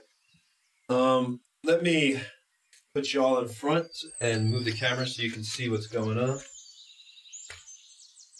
This gets pretty good here. I love how y'all know there's something in the hole. I love it. That's great. So Usually that's why there's a hole. is there everybody's near the body? Should I assume is everybody moved up close to the body to look at it? So I was back about 10 feet. Malkavia did not move up to that hole. I'm like Okay. at the front. I'm trying to look inside of it and with my dark vision see if I can see anything inside. Okay, so everybody is staying where they are then, other than Omar, which moved up close to the body. Right. And Scraps. Okay. The hole is that hole is still a little while away. That hole is still. I mean, you can see it under the underbrush, but it's still, I'd say about 30, 40 feet from where you're at. So you can see it, but you're not right on top of it yet. So Scraps is right there with Omar or Faraday, and they are sitting right next to the body at this point. Is there what would you like to do? Give me, who's the wizard in green? That is Colin, I think. Hans, Cody. Oh, Han. Okay, Cody. Give me a perception check for you. All right. And beat a 14, sir. Is not good. 5. Nope. Okay. Everything's fine. The sun is shining, and the birds are squawking. And that's not even with disadvantage, which we all have at this point on checks. Translation. Oh, yeah. Everything Oh is yeah, not that's right. Fine, guys. Everything's fine. You have to roll another exhaustion check. See, good deed never goes unpunished. So you've been traveling for 5 hours. It's about 7:30 at night. Go ahead. I'll tell you what. If you want to do anything, we'll do the exhaustion check last. So if you want to do anything right now, go ahead and get it out the way. I have an idea. Perhaps it's worth going through. And I can look at your face already, Malkavia. Enough with that insolence. Anyway, as I was saying, we're all quite knackered, are we not? Perhaps it's best if we just take a rest. We've been traveling for 5 hours. I believe Mr. Hans here, Mr. Sullivan, can perform an alarm, and perhaps he can trip the front door of this cavern or cave or whatever this hole is, so we can be alerted, and we'll take shifts, and we rest the night and be fresh for the morning's activities, so to speak. You want to set camp at 6 o'clock in the evening. No, I mean, it's either that or we continue to push through after 5 hours of traveling through the forest. Now, I know you're particularly used to it, but the rest of us, well, I mean, I particularly myself, although I am an adventurer of quite renown, Hey, the I don't. Goblin Slayer. I've heard. Yes. I work better at night. I think that maybe we should think about possibly taking a little bit of a rest. It is going to get really dark. We're in a forest. If the sun's setting, this place is going to be absolute midnight by 6 o'clock. Oh, by Sylvanas. Oh, okay. Take a rest. And I start setting up camp. Is it such a good idea to do that here? I'm not saying we set up right here by the freaking dead goblin.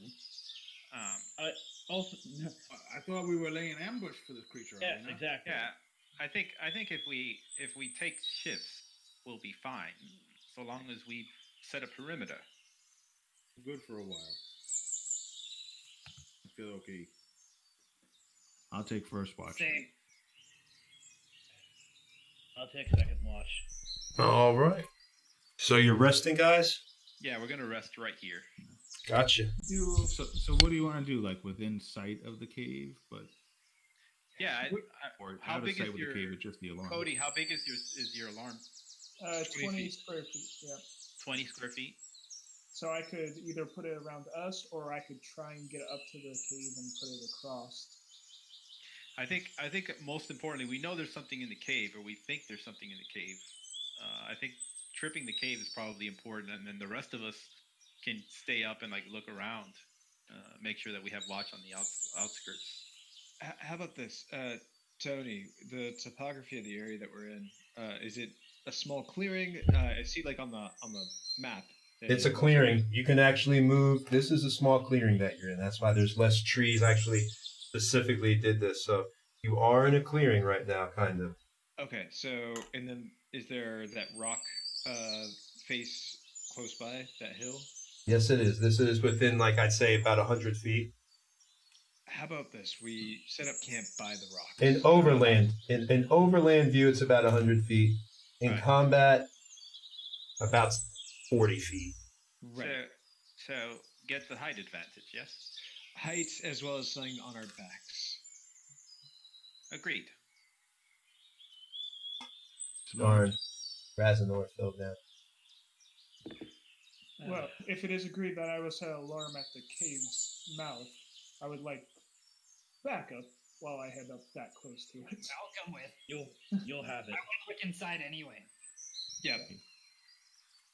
And- My bow pointed. Perhaps now might be a time to scout it out, Eli.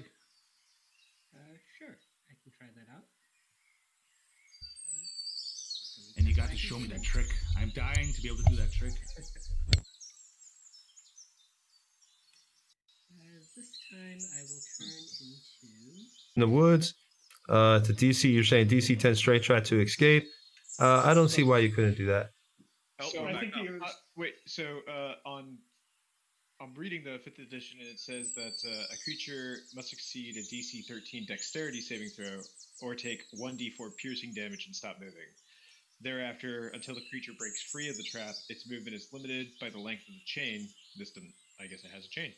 Typically 3 feet long. A creature can use its action to make a DC 13 strength check, freeing itself or another creature within its reach on success. So first is a DC 13 Dex, then if it's still trapped, a DC 13 strength after that. Okay, I don't see why you couldn't use that. I don't see it. Why not? All right, so I set it up in the hole. Said, how close are you getting when you're setting this thing up to this hole? So that was my question. Like, is the hole like in the ground and it's just a drop? Like it just drops? No, straight it's down? more like the cave you see on the board. Oh, okay. The hidey hole. Okay, so It's like that cave. It's big enough that a humanoid could walk into this area. It was just covered. It's covered by a lot of underbrush. Right. Okay, so I want to get close to the mouth of the cave and set this. like, How right close where to the mouth of the cave? Close enough to not have to do a reaction. Well, you got to give me a Yeah, distance here. So, mouth of the cave, I would say about 5 feet to the mouth of the cave, and I set the trap where the brush is.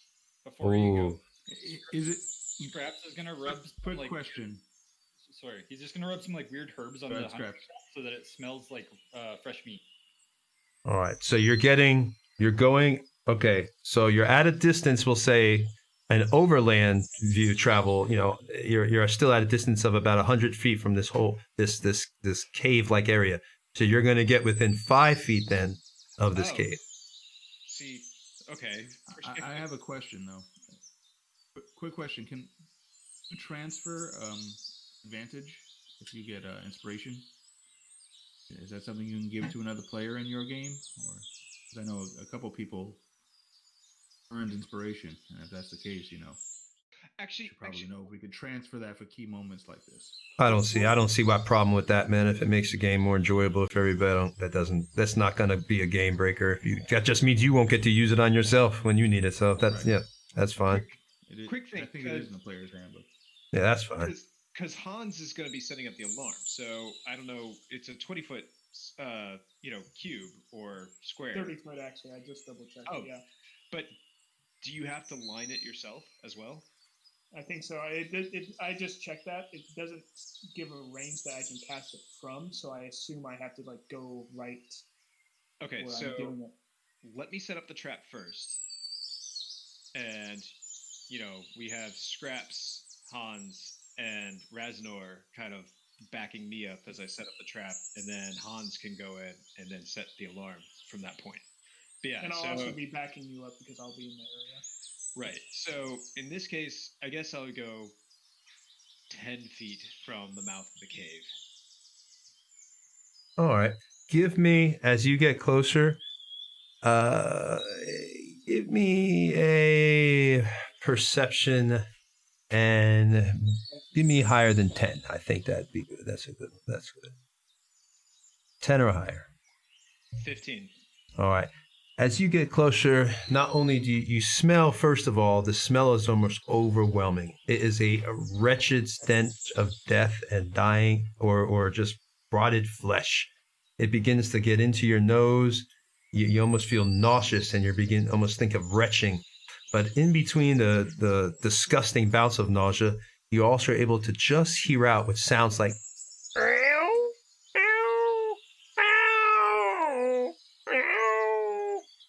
it's like you hear something start crying. It sounds like a cat crying inside the hole. What do you want to do? I look back to the group and I wave them to me while also, holding my hand up against my mouth to tell them to be as quiet as possible. And can I go stealth? Is there any way that I can try and... Sure. Roll a stealth for me. Let me see something real quick. Oh, I can use my stat tracker. There it is. So, all right. Stealth of 10.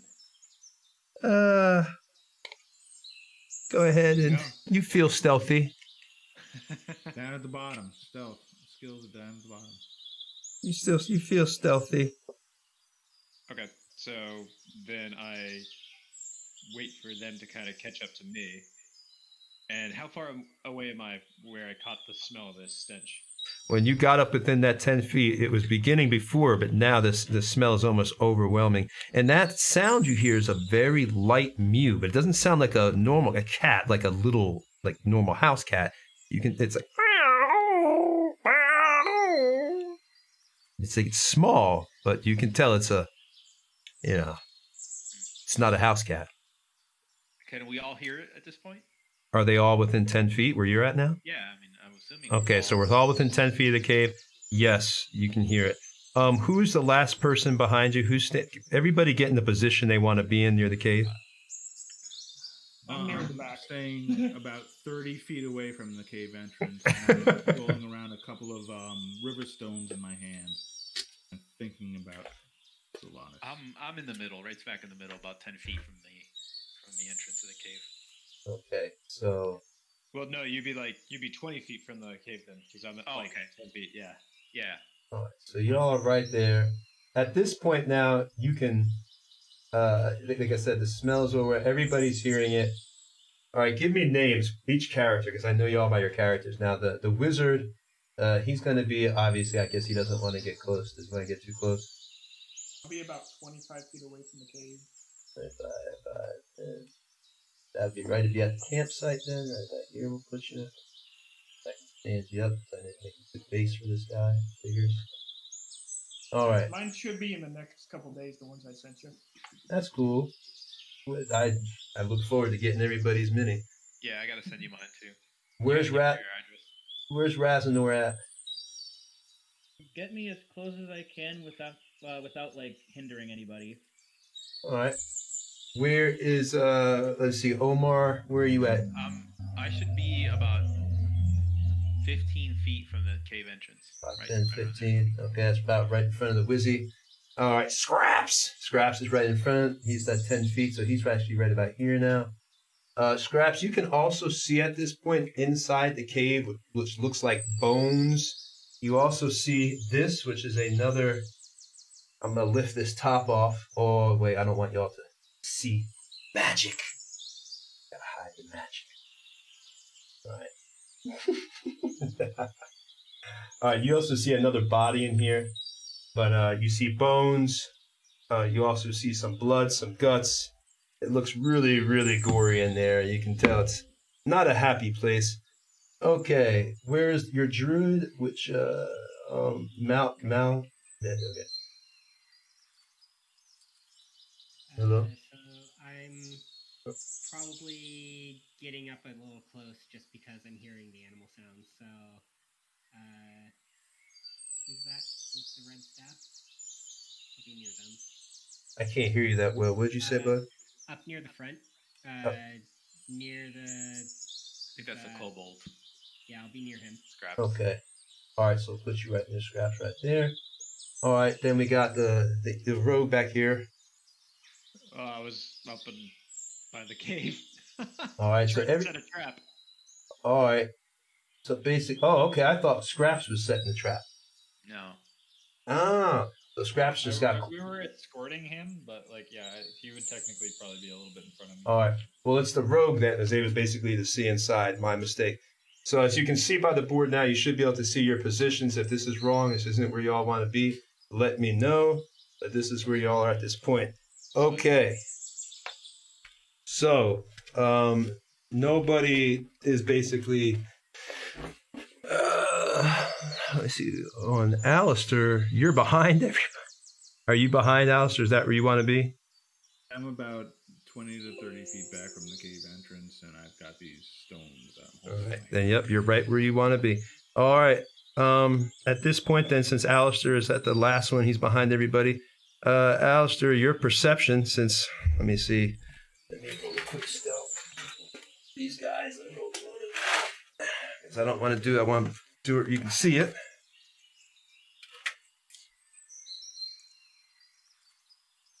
So let's roll here and hope for the best for y'all. Chaps, I suspect if there's some kind of creature in there with a rather faint vocal signature, that it may be an offspring of some creature with a very loud vocal signature. I see. Now, nobody look at roll 20 right now. Hey, look at roll 20. Don't look at it! But my character sheet's on roll 20. No. All right. Doesn't matter. They failed. So you notice now, Alistair, your dwarf nose picks up the smell before you even hear it. But behind you, we have the sound effect. I don't know if it will work, but you hear.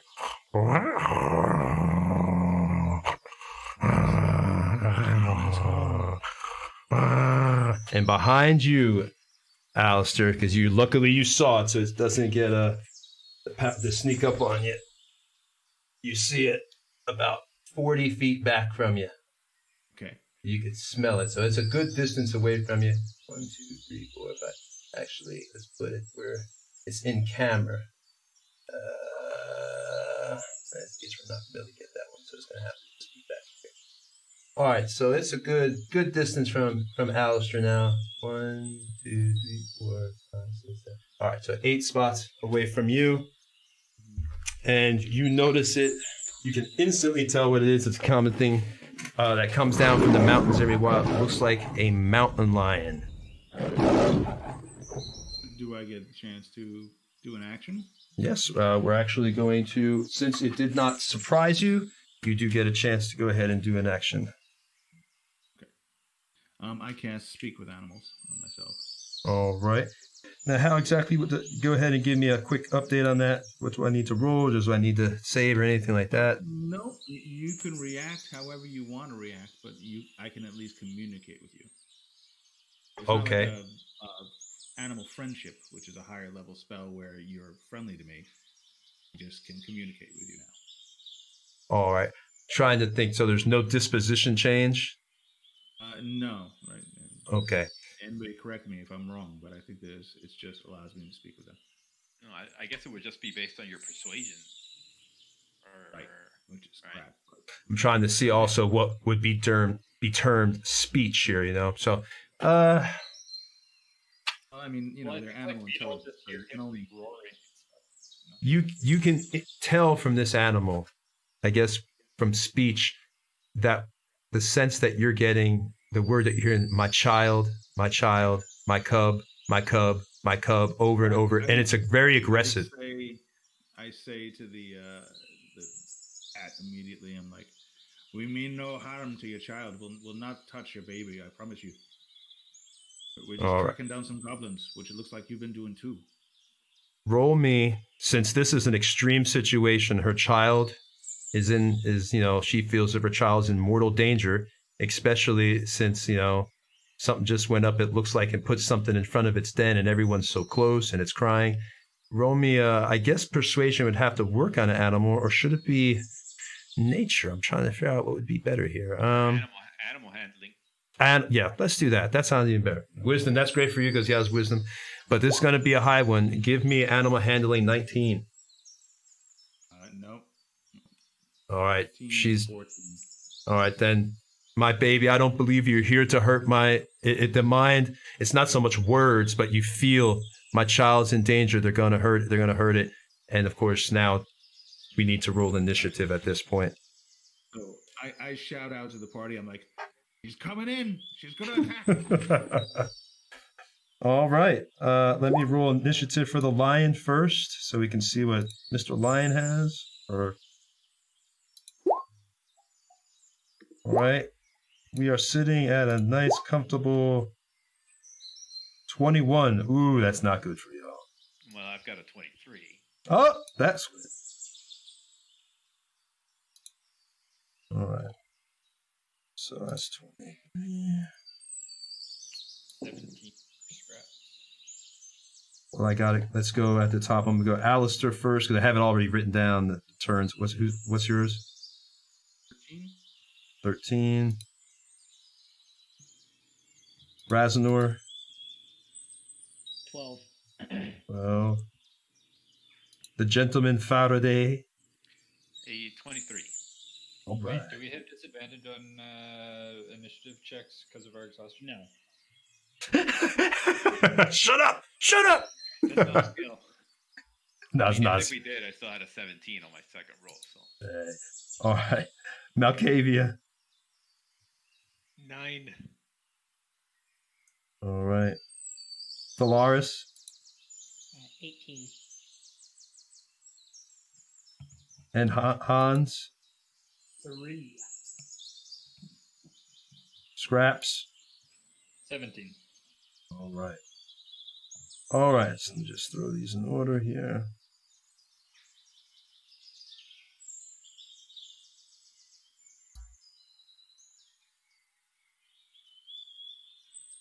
At least one of the rogues is high on the initiative. Yeah. But unfortunately, we're not level 3, so it doesn't quite matter. True. We're just one hit dice away from a reroll. Yeah. Yep. Oh god. Oh man, I can't wait to do that as my one rogue character, because he's an assassin and a half-elf, so I gave him elven accuracy.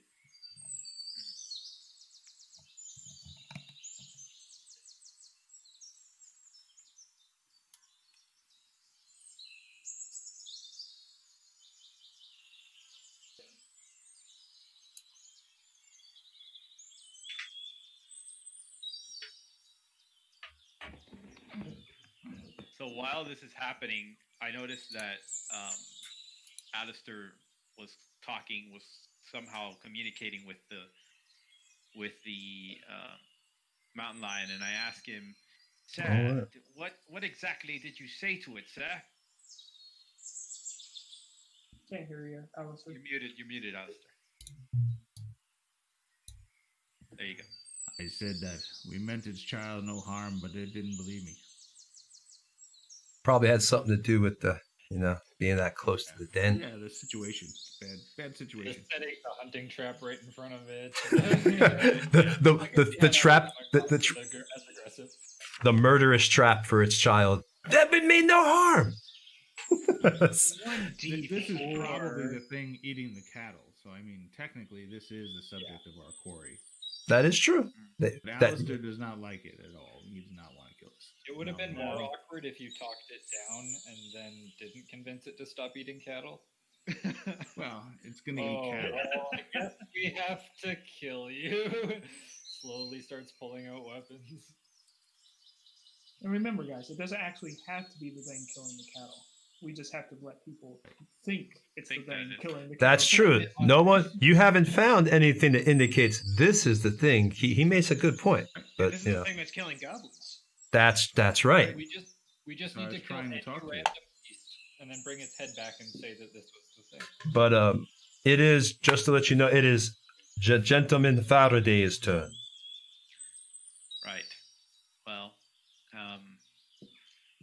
like I said, I asked Alistair, and so I'll say something like, "I really hate to do this, but it looks like we've got no other choice, mates. So I'm going to go towards the left side on my view, right? So that overtop view where I'm looking down at the cave entrance. I'm gonna move. I can't see in that camera view where the mountain lion is. Is there any way we can see it?"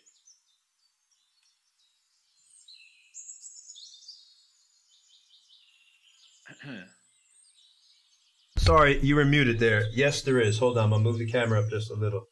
All right. If you can see it. Oh, I see it now. Okay, now I see it. Okay. Excellent. So Faraday does not hide. He merely takes cover. So I'm gonna go behind that tree stump, that large tree stump to the right, slightly behind, and I'm gonna hold my action for one of my party mates is next to the mountain lion. Which tree stump are you referring to? Okay, so remember I'm top down over the cave right now. Yep. Right? Gotcha. That tree stump you're pointing at right there, I'm going to take cover behind that.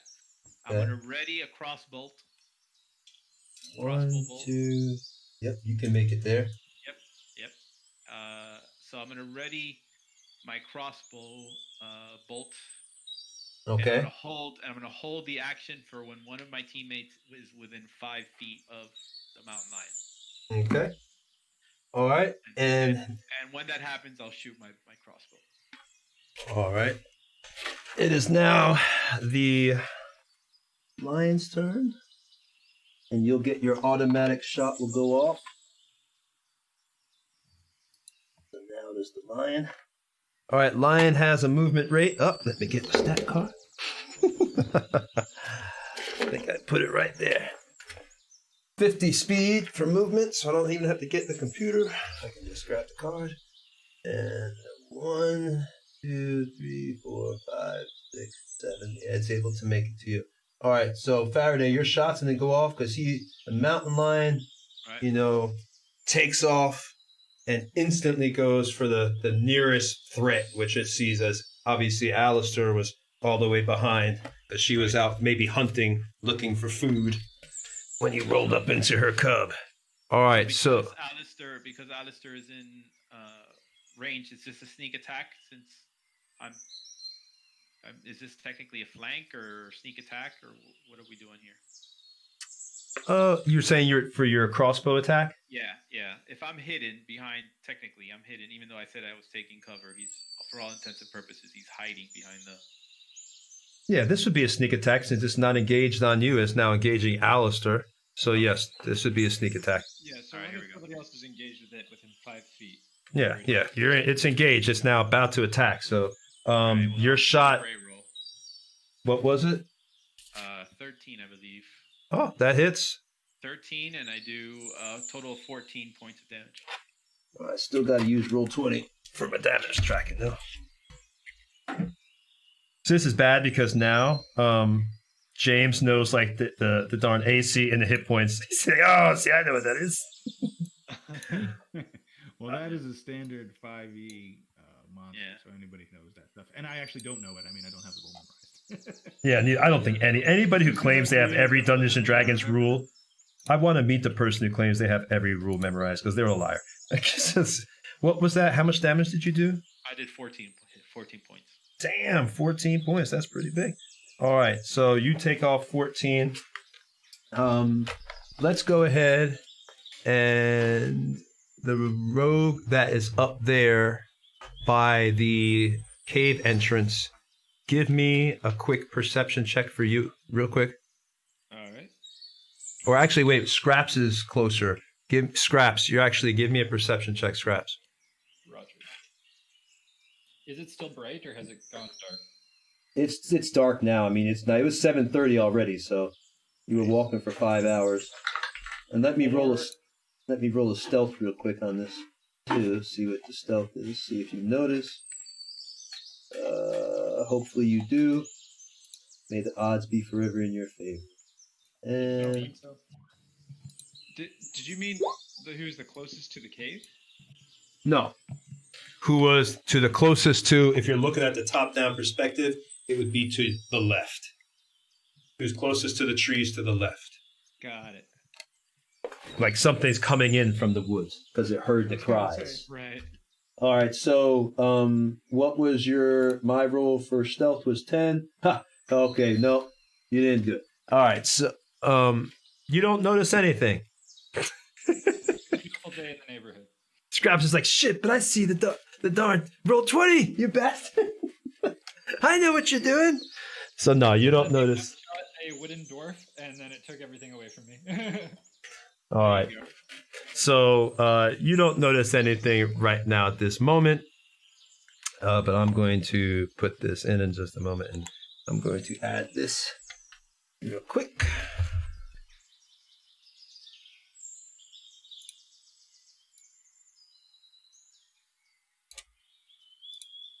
All right.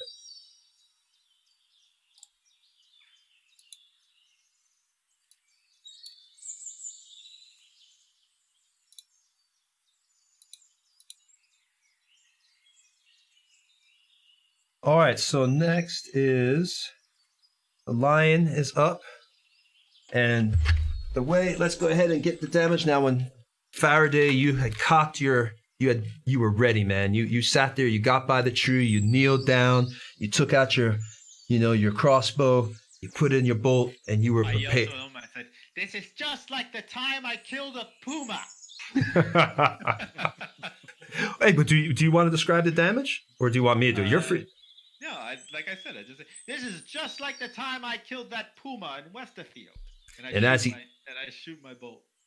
And it goes screaming like a banshee through the air and slams hard right into the side of the mountain lion. She had no idea that you were even there. So you take that sneak attack damage, and you see right into a fur. A big red spot begins to welt up in the fur. You can tell it's wet even in the dark with your infravision. You can see the wetness as the bolt has found its mark. But she's still up, ready to fight.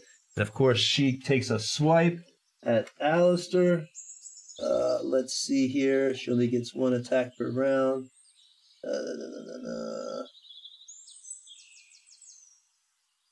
Whoa.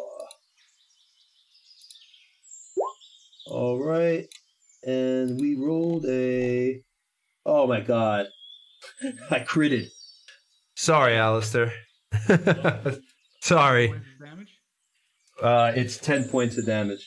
No problem. I'm still up. Barely. All right. Jeez, So what happens though? that would have killed me. She is enraged by being. She knows she just got hurt by a bolt, but it doesn't matter. Instinct has taken over. this mountain lion is going to protect this child at any cost. If that means fighting to the death, so be it. She runs up to Alistair, doesn't even think about pouncing, just instantly gets the claws at him. Break, break. Instantly, you see one go right across the side. It barely misses the jugular and scratches down the underside of your cheek. You can feel the burning sensation in your jaw from the dirt and grit that was inside her claws from hunting earlier. The second claw finds its mark across your belly. Your armor barely deflects it, but you can feel it pull as one of the nails, her claws, gets underneath your flesh, and like a fishhook, pulls it and it pops out. You literally hear the popping sound of your skin as it's ripped out of you. I say, I'm not even going to hold that against you. I'll say again, we have no intention of hurting your baby, but we will kill you. Well, I don't think she's going to listen at this point. I guess maybe you could, if you... No, you've already done damage. Yeah.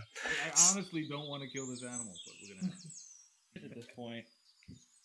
Well, you can't help it, man. Sometimes. All right, so the lion is gone. It is now Thoris's turn. Eli, you're up, my man. Seeing the damage that he just took, I'm going to mutter some...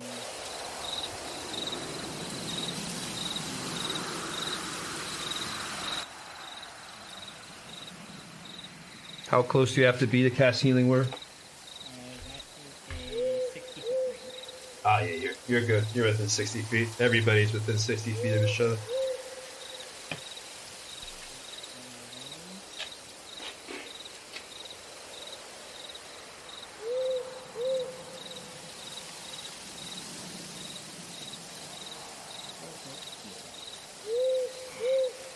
Thank you very much. Oh. Just off my bonus action, I'm just going to use my action to use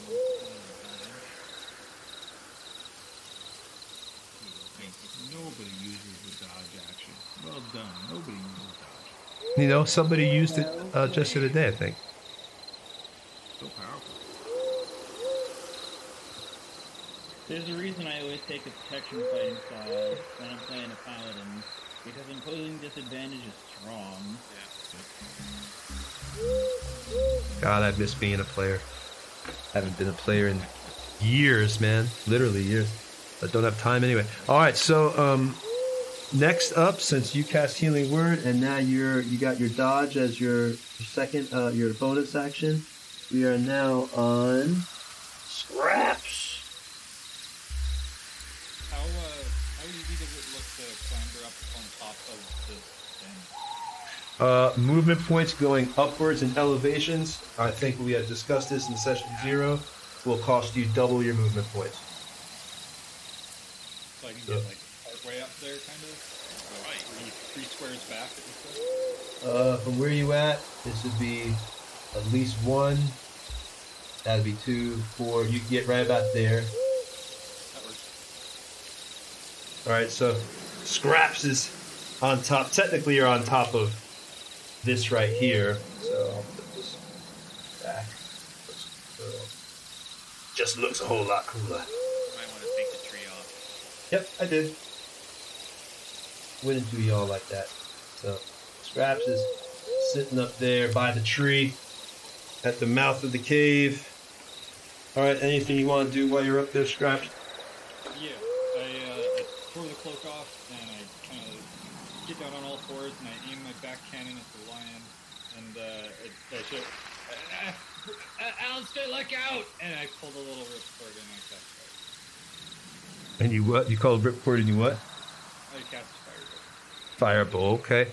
That is, I believe, you have to do a attack roll on that. If I'm not... Just for my imagination's sake, is it when you're saying that you're casting it? That's just because you're imagining that it's shooting, and the firebolt spell is the equivalent of what it would do. Is that what we're doing? Yeah, basically. It's, Right. Okay. Artificers cast their spells in tinkering gadgets and stuff. Got it. Instead of like magic. It uses a bit of magic, but it's mostly tinkering stuff. Right. All So, this stuff is mechanical. so it's like a functional cannon. That's Yeah. actually good. Got it. Got it. Yeah. Okay. Got it. It's like I imagine it like a Roman candle. Like it whirs and it pops, and you hear a bunch of gears grinding for a little bit, and then it like fires up. Cool. Like, Cool. so it's 6 plus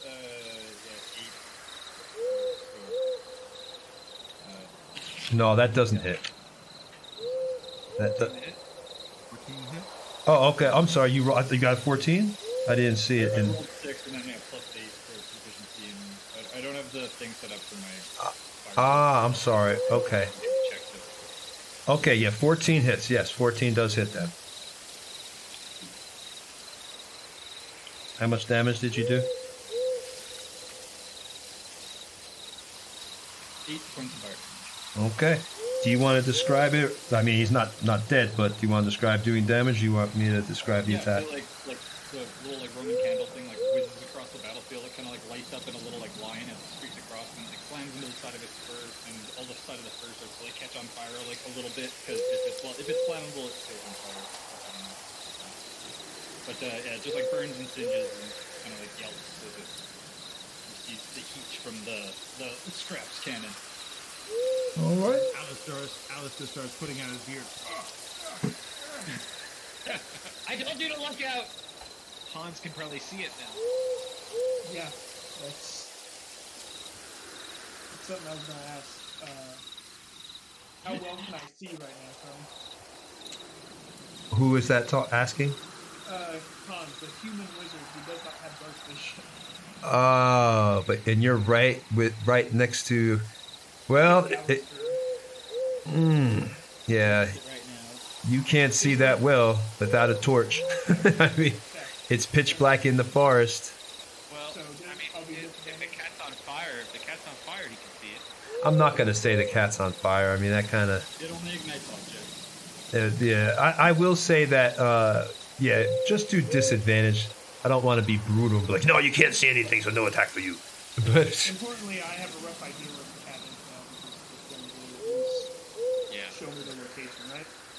yeah, that sounds fair. And that gives you, I like that RP explanation. The cat's not on fire, but you saw where the streaking and it hit, so maybe one of the guys yelled, "Oh, it's there!" But you have disadvantage. You're shooting into the night. Okay. Question. I know we set up a camp.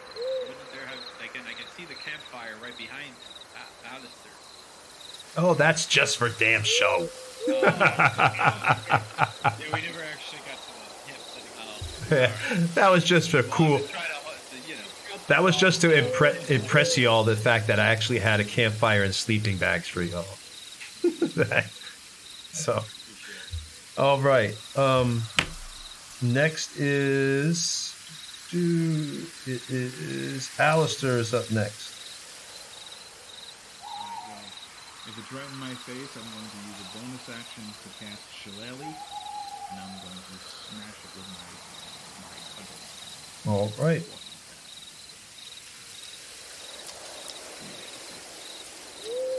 Oh, and you got it. 13? Is that a hit?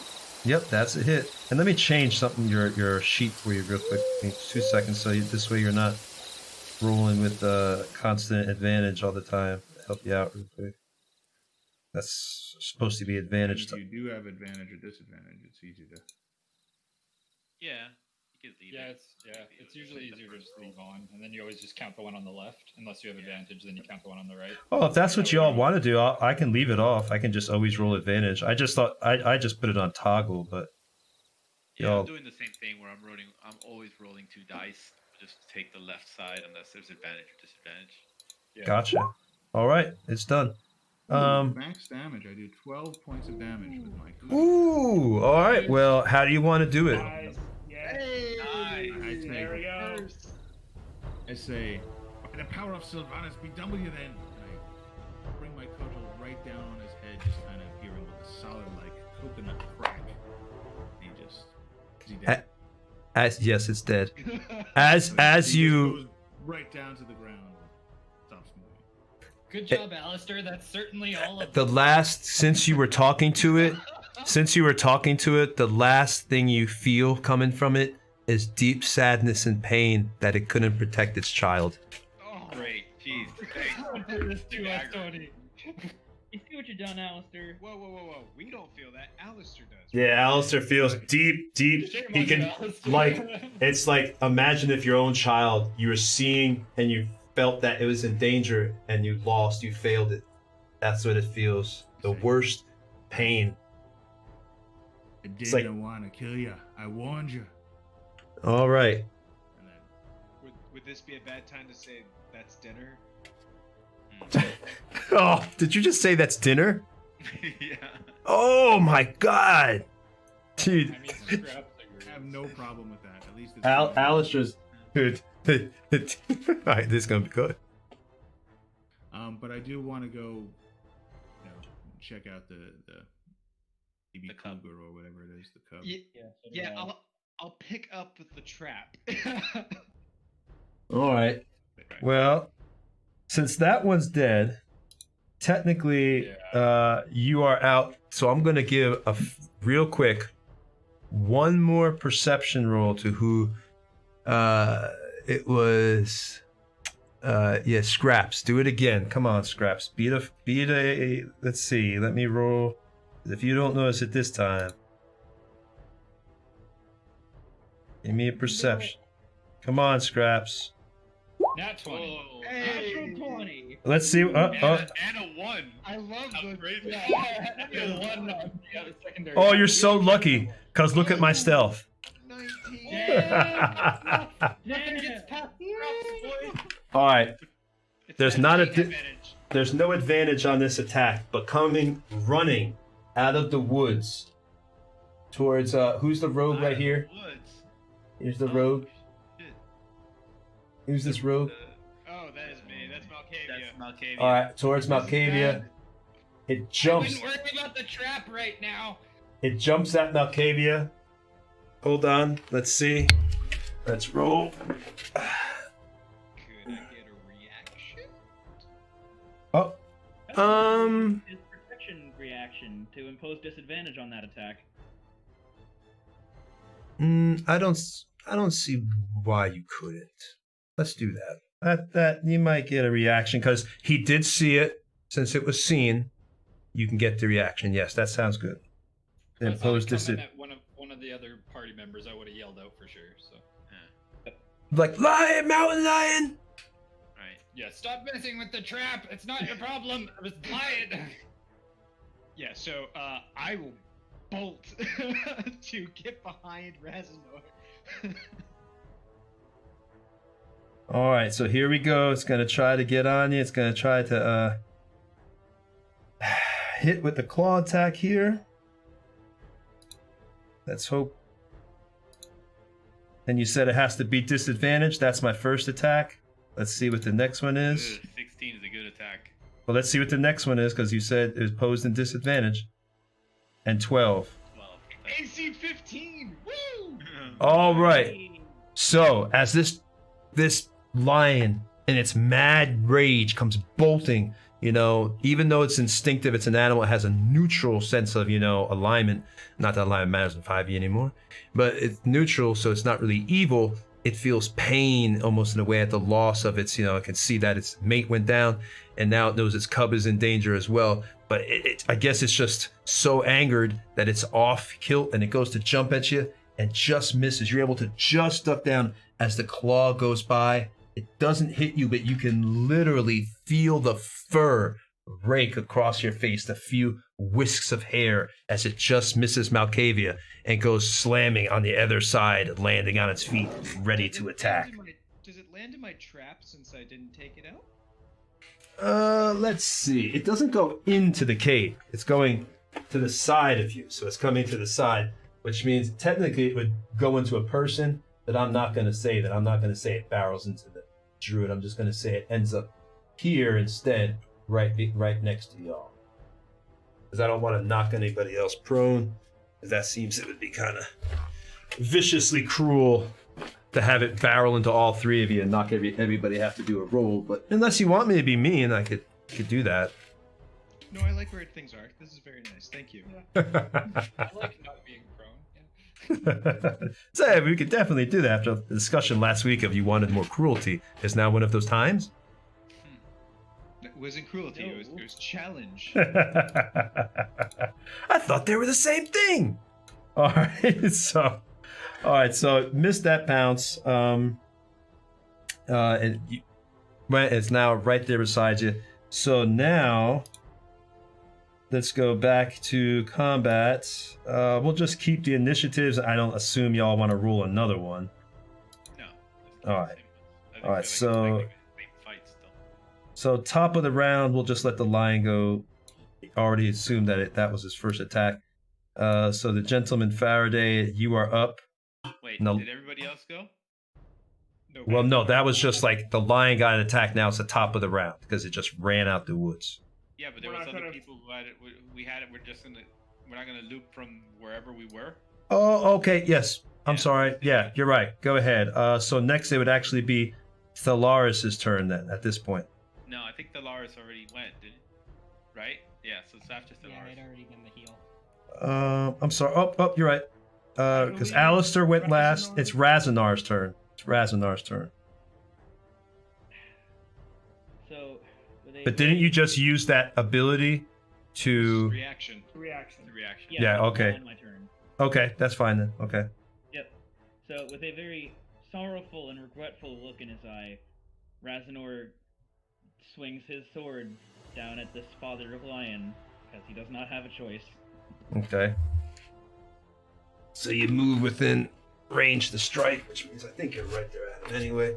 We'll just move that goblin out of the way. Just say you step in goblin guts for the moment. Base 19. Oh, you know you hit that. Come on now. Oh man. Yep. And 9 slashing damage. That's that, Lonnie. We don't need the goblin sound effects. JC is testing out sound apparently back there. That was our ambient sound. Forest sounds at night would be useful right now. All right, so how much damage did you do, Raz? 9? All right. Raz did 9 points. Those goblin effects are way too long. All right. All right. So next is Malkavia. Oh wait, let's do a description how you hit that lion first. So you go over there, or do you want to describe it? Or do you want me to do it? Go ahead. All right. So you turn there after you had your sorrowful look. Your sword was already unsheathed because obviously you're expecting danger. And the lion is turned to the side, just as you can see, and you take your sword, and with one vicious strike, because it's not paying attention, you're able to cleave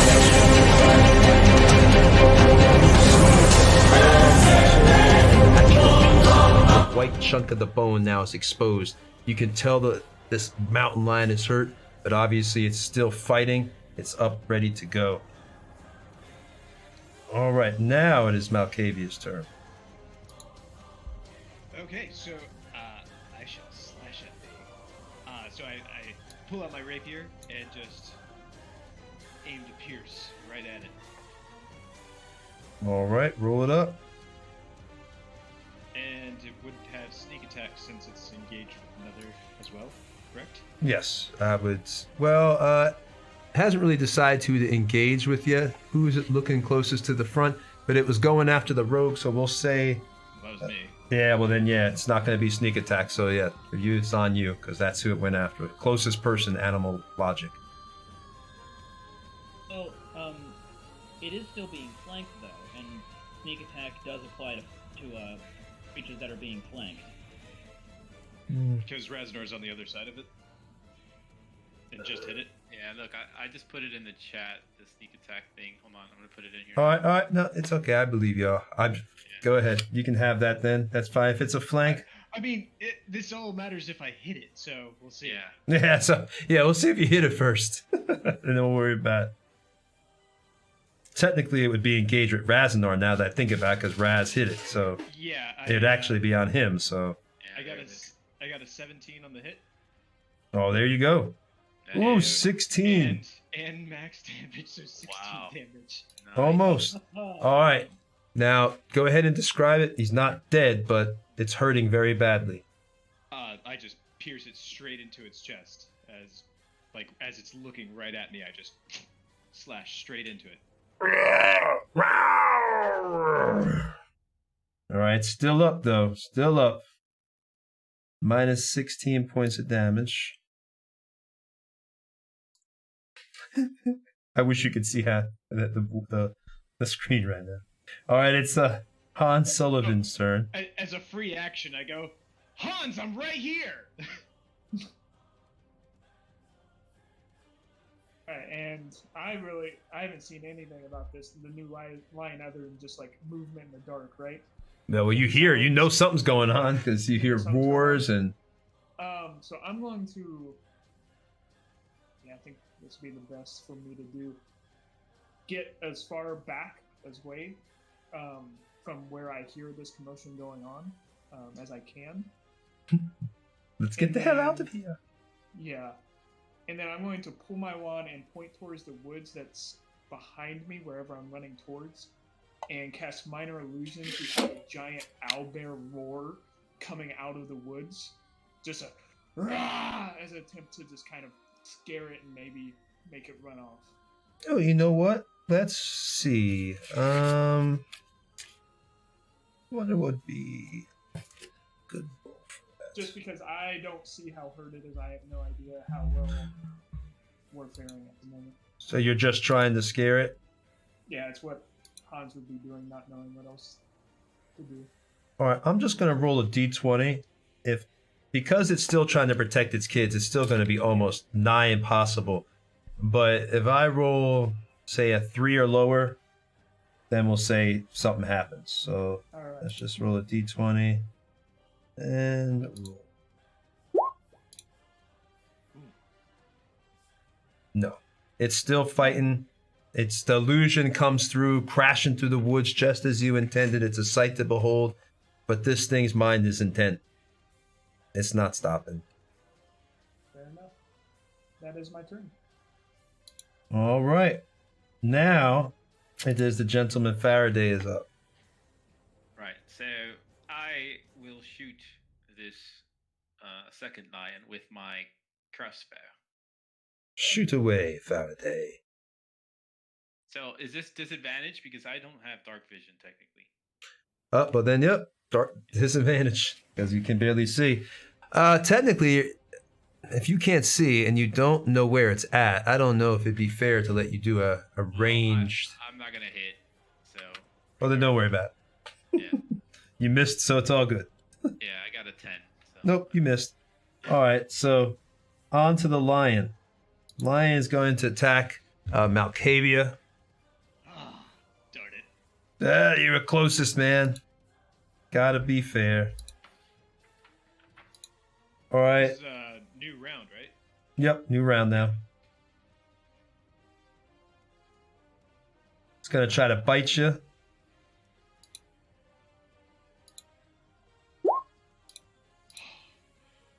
AC 15. Oh, there you go, man. Woo! So I mean, so this thing, it takes its mouth. You see, it's been recently hunting, so there's still blood on the maw of this lion as mountain lions. It goes to open up and try to come at you. But man, you are just one agile rogue, man. You already were able to dodge that pounce. Now you're able to twist and turn, and you matrix your way. You just are able to quickly turn the top part of your body and lean to the left as it makes a biting to the right with its jaw and just misses your shoulder as it was trying to grab and pull you down to the ground. And you're looking at it, it's enraged even more. But it missed. You're safe. So as this is happening, right before I should have mentioned this, I would have screamed out, "A little light, please!" A little light.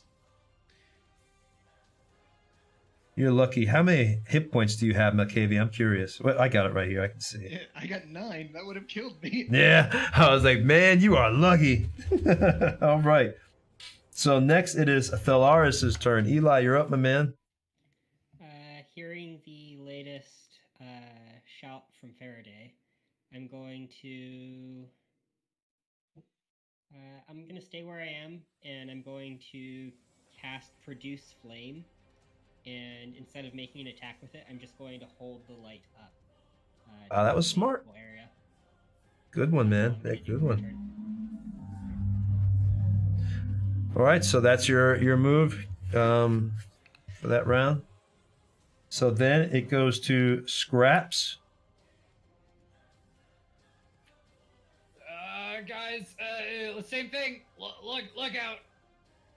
One more pull. I have pack tactics, so as long as there's an ally within 5 feet of it, I get advantage. And I All have no right. vision, so Awesome. so Awesome. Do it, baby. Do it. 20. Oh! Nice. Oh, big Papa. All right. 6 points of damage. It's done. So go ahead and describe how you do it. Oh, I don't want you. You can do this one. I don't like hurting cats. All right. So Scraps gets down with his cannon, bends over. You see him spark he gets his flint rocks out, sparks the fuse of this thing that he's created. And all of a sudden, the whirs and the mechanisms, you see a little smoke billow out and chug, and boom, this huge bolt of fire just seems to come out towards, the lion. It hits it right square in the face. And you see the eye of the lion just completely crushed over and burned, and half of its jaw is now exposed as it falls down to the ground. You see the tongue wag out of the side, and you can tell it's dead because tongues just usually don't lay like that. As this thing goes down, Scraps jumps as this little machine whirs and shuts down. Good shot, old man. All right, so It doesn't usually work this well. now everybody, because that fight is over, and that was intense. Roll me another athletics, because you guys are freaking damn near dead on your feet. You passed. Cody failed. Checks, Eli checks, passed. Nicholas failed. Or Faraday failed. So most everybody is at this point exhausted on their feet. Colin failed. I got woken up by having a firebolt. Nat definitely failed.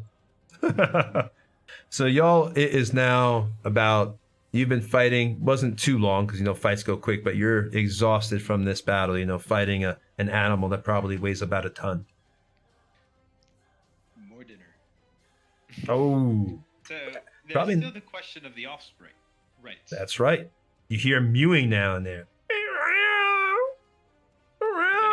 Is anybody particularly good at handling creatures of this scope? I believe either Eli or I would be. Sorry,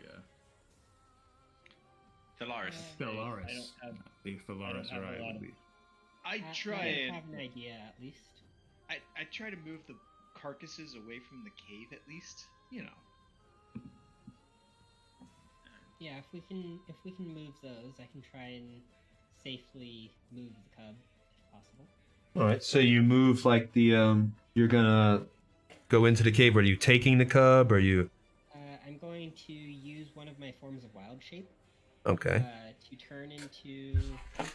It's the closest I have is a panther, but I would like to color myself as closely as I can to the lions that we just killed.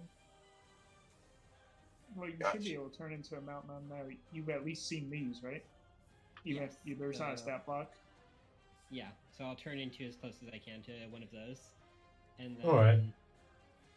I'll wander in and just kind of cautiously pick up the cub and try and walk it out into the forest to try and find some sort of shelter. All right. Wait, but the cave is already shelter. Yes. Yeah, so We'll take I'll an just- Alice shelter to put it in a new shelter. I'll bring some of the goblin that was dead, and I'll bring it some food and just leave it there. Okay. All right. Go ahead and because you helped the cat and you gave it food, go ahead and give yourself inspiration for that, or give it to anybody in the party since y'all are doing that thing. You can trade inspiration. Alistair, you can talk to cows. Can you talk to lions too? Yes. Maybe I you should can, explain. I can, but it's a baby. Not sure what it would say. Yeah. I have a feeling, Exhaust chaps. my if resources. If this cub stays out here on its by its lonesome, it's not gonna fare die. well. Aye, it's dead. No. We either kill it here now or we take it with us. Ooh, life is full of hard I'm not in the choices. business of killing children of any kind. So,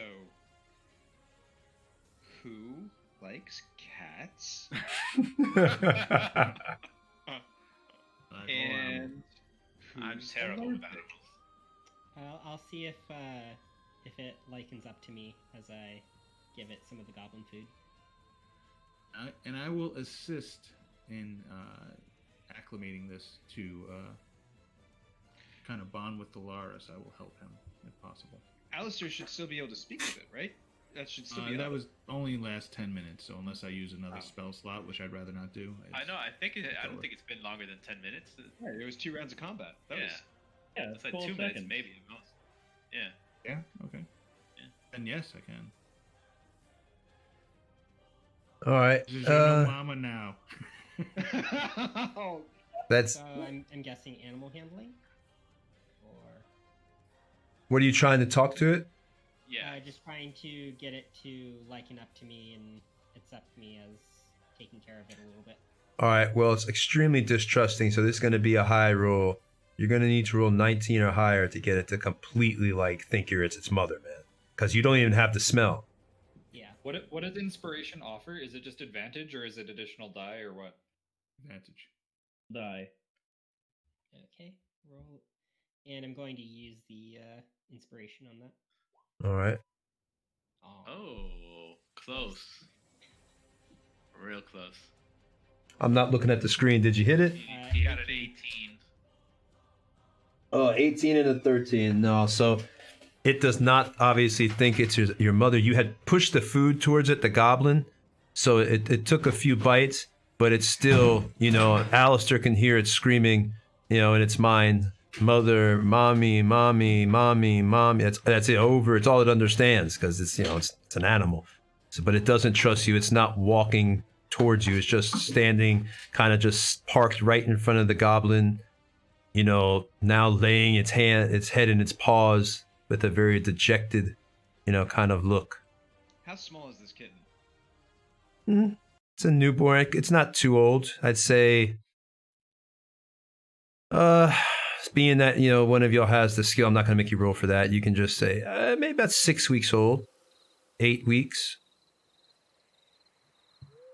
All right, who has room in their pack? Scrap ride it. Kidding. All right, so I just shout it to those that are in there, not really shout, but I go, how's it going?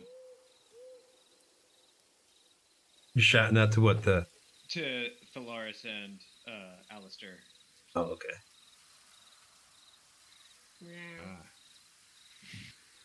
We're gonna have to take it with us. It's either that or it dies. No guarantee it would die. Maybe we can bring it with us and teach it to hunt while we kill other things. Those were my thoughts, yes. Who I'll else take it brought with their me for now. backpack? It's about as big I as did. Then pick it up and put it in the pack. That way it doesn't scurry off and get itself killed. Alright. Pick it up, put it in the pack.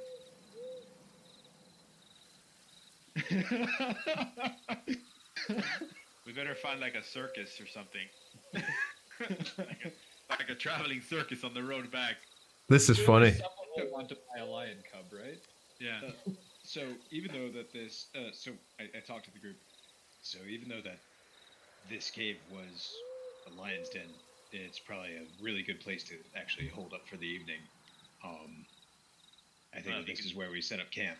If you could stand the stench, perhaps some kind of spell to get rid of it. I got this, sir. And I would go in and press the vegetation to make it smell like wildflowers inside the den, at least for a few minutes. Dang. I kind of liked it better before. Scraps wood. Reminds me of home. So let's set up camp around the cave. and we could set up the alarm. How big is the cave, Tony? Can we fit into the cave, or is it like a? Yeah, you can. Even though from this perspective, from an actual, it doesn't. You can't from a reality perspective. I see y'all are inside the cave right now, and you know, the little lion won't go in your backpack. By the way, it's fighting and just resisting. It's not coming near you. It's like trying to scratch at you. It's just sitting by the goblin body, like right over here. That's it. Because your animal handling failed, so it's not coming near you. It doesn't want to be near any of you. Just put it on the ground. Let it wander around. I toss some jerky at its direction. They already got goblin meat. Yeah, well, you know, different flavors. That's true, man. All right, so you're all setting up camp? Yep. All right. So, what you doing for camp? Are you doing anything, or? I'm not setting up the trap. Oh. I will start ritual casting alarm at the mouth of the cave. Okay. Actually, as large of a perimeter as I can outside, just so it gives us a little more buffer. All right. You're covered outside the cave. I know what you're trying to do. I got you. If anything tries to get close to the cave, you'll know before it comes in. Yep. Can I give the cave a general search? Just make sure, because make sure there's nothing inside here before we alarm it. Sure. Go ahead and do an investigation for me then. Just looking around. 25. Nice. All right. Well, you definitely. All right. Since you rolled such a, was that a crit though? No. Okay. Well, no, I'm not gonna. I say critted. All right. When you're in there, you begin sifting through the bones and everything. You find a few items that maybe the goblins would have had, but they're so old and been destroyed and chewed on. They're barely. You can't even really tell what they are. It's like a few scraps of chewed leather, a few bits of bone, and a little chink of metal. But that's really about it. Nothing that seems of any really great importance that's in there. Is the chink of metal at all somewhat shiny? It's kind of dull shiny. It's been sitting in there, had lion slobber on it, in the dirt. Maybe you could shine it up. Good enough. He'll pocket it. Why not? Gotcha. Okay. Shiny metal. All right. Spend the next 10 minutes casting Identify on the piece of shiny metal. You got it, man. Ted, you are casting on the shot. I should tell you, I should mess with your mind and tell you it's an artifact level item just for doing that. That would truly be like, you have found the Codex of Infinite Planes. It's amazing. No, you don't want to find that.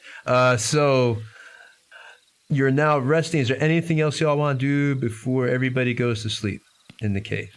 Well, go ahead. Go ahead. Mine's going to take a while, so I'll be last. Other than the goblins, can we tell if there's any cow remains inside the cave? It doesn't look to be cow remains inside the cave. No.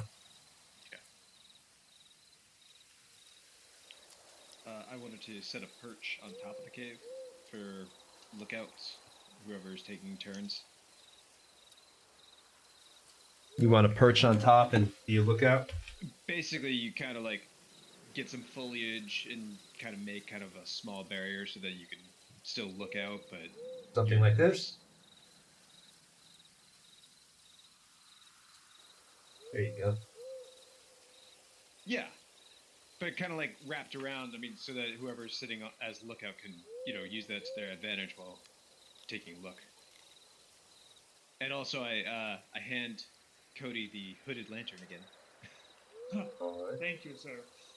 So, who was going up there again? Who's going up on the perch? Malkavia can for first round. Malkavia is perched up here, watching, kind of hiding behind the bramble bush here, but able to peek out from the side. All right. Who else? Anybody else? Everybody else just knocking out? I assume the walrus started the fire. Yep. Oh. I'll start a fire as well as I'll cast Goodberry and go around offering people a berry, as it can help to nourish you for the day, as well as give you a hit point if you need it. Asnor accepts. I will accept. How long do they last? They last 24 hours. Oh, nice. Okay, yes. I insight check you with a 3 and think it's gonna be one of those like nothing berries. That they gave me. Like, no, I've had one already. That's funny. Suit yourself. Good. And I will accept as well. And then after that, I'll kind of find a spot to sit down and just ponder nature and begin my trance at some point. And I will sit down. I will take out the charcoal, the incense, and the herbs that I bought. I will ignite them with prestidigitation, starting fires, and then take my wand, draw a blue circle on the ground around it, and then I will just sit down in front of it, and you will just see me start to draw an image in the air above. And slowly over the next hour, it starts to take the form of a bird until at the end it materializes into a raven with piercing blue eyes and blue tips on its wings. Just slight black drifting into blue as it goes towards the tips of the wings. And cast Find Familiar. Oh, Find Familiar. What's going to be your familiar? It's a raven. Raven. The Raven? Okay. You know, that's a good familiar. People always wonder why I pick a mouse, but if you really think about mouse is an awesome familiar. They can get into anywhere. So is that it though? Everybody, you got your familiar come in. We've got Malkavia is up on the rock, and everybody else is pretty much knocking out. Well, I'll take a shift with Malkavia. We should probably do it in pairs. Just in case. Okay. And who's that? Faraday. Faraday. And y'all are both on top of the rock then? Yeah. Okay. I'm just now thinking, like, Faraday's like, what's out there? This reminds me of. yeah. No, Can you- you're gonna be so happy that I'm out there with you for the 3 hours that we're gonna be. No, it's okay. What do your elf eyes see? Yeah, right? All right. So everybody else though is knocking out. The lion is by the goblin's body still, or mountain little lion cub is still soaked out by the body. Once in a while, doing it little whimpering sounds because you killed its parents. You cold-hearted bastards! Animal cruelty. I didn't have a choice. Yeah, we literally didn't have a choice. Cold-hearted bastards! You killed his parents. Taking the job. Not just one. That wasn't the job. The job was to find, not to kill the lions. The job was to find who's killing the cows. Y'all I killed swear, innocent one day I'm animals. Killing these cows, I'm gonna be so pissed off. You should have just let the animals kill you. I mean, but honestly, how were we gonna get away? I'm just joking. Hey, dude, I'm just messing with you, man. I'm 100% messing with you. It's you didn't really have a choice once the animal handling failed because when Alistair tried to talk and failed. After that, you pretty much had to kill him because you had already gone near the den. That's why I said how close were you getting to the den. But it's all good. Don't worry. So we're keeping the kitten in the cave at least to keep it kind of trapped in there so it doesn't wander off. It's not going in. You can't get near it. You try to get near it. It doesn't trust you because of the animal handling. But the kitten's in the cave, right? So it can't come out. That's what Well, I'm it's saying. near the body. The body was outside. Because didn't you throw out the goblin body, or did you throw the body inside the cave? Yeah, it came out. I dragged it inside. You dragged it If inside? possible. Yeah. I thought it was outside. As a lion, I was trying to drag it over and pretend like I was just another one trying to feed it. Because it's definitely not going to stay in the cave near y'all, I can tell you that. Because Don't give him a choice, guys. it's an animal, just wants to be kind of a distance from you. Yeah. Like I said, doesn't You can try to force it if you want, but that might, we'll see how that goes. Well, this is just a terrible scenario. Ultimate. The cat will either follow us or it won't. Yeah. Not much we can do at this point. Alistair seems to have the right idea on that one. Keep feeding it. It might follow us. All right. So, is that it though, guys, or are we going to sleep? Yeah. All right. All right. So, Raznor goes over to the bodies of the dead lions. Fucking, I'm sorry that it came to this, but if I can help it, I won't let your child come to harm. I protect children, and I will do what I can to protect him. you're a nice guy. Hopefully it doesn't scamper off while you're asleep. That would be awkward. Yeah. Stranger things have happened. Should we not clean and, prep the lying bodies? Because, just having sitting carcasses out in the middle of the woods where there were mountain lions could be other things. Maybe it'll attract whatever was killing the cows. I could try to skin them, because I'm sure their pelts will be valuable to our tanner friends. So, wait, this is awesome. So, the baby lion is sitting outside, and you kill his parents, and now you're going to render the skin off it in front of the baby. If there was such a thing as psychological trauma, you've nailed it. Well, That's why I was asking if it was I would in go the off cave. a little ways. No, I would like, go off a little ways into the woods. yeah, no, to do it. fucking Solaris brought the corpse into the cave where the cub was. I'm just messing with y'all, man. This is great. This is great. I had no idea that this would happen with the lion cub. Y'all totally have done not what I expected. This is funny. Watching this It's a good situation. party. We're so conflicted. Yeah. Horrible. Every person in here is obviously a member of the ASPCA, and everybody's had a dog because everybody's like, I can't leave the kitten alone.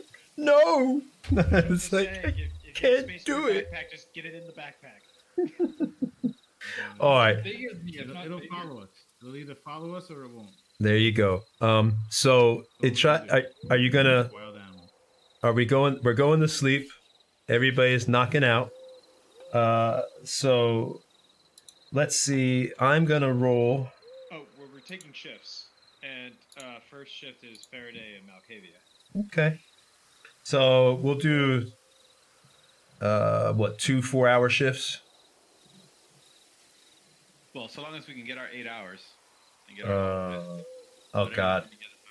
And there's 6 of us.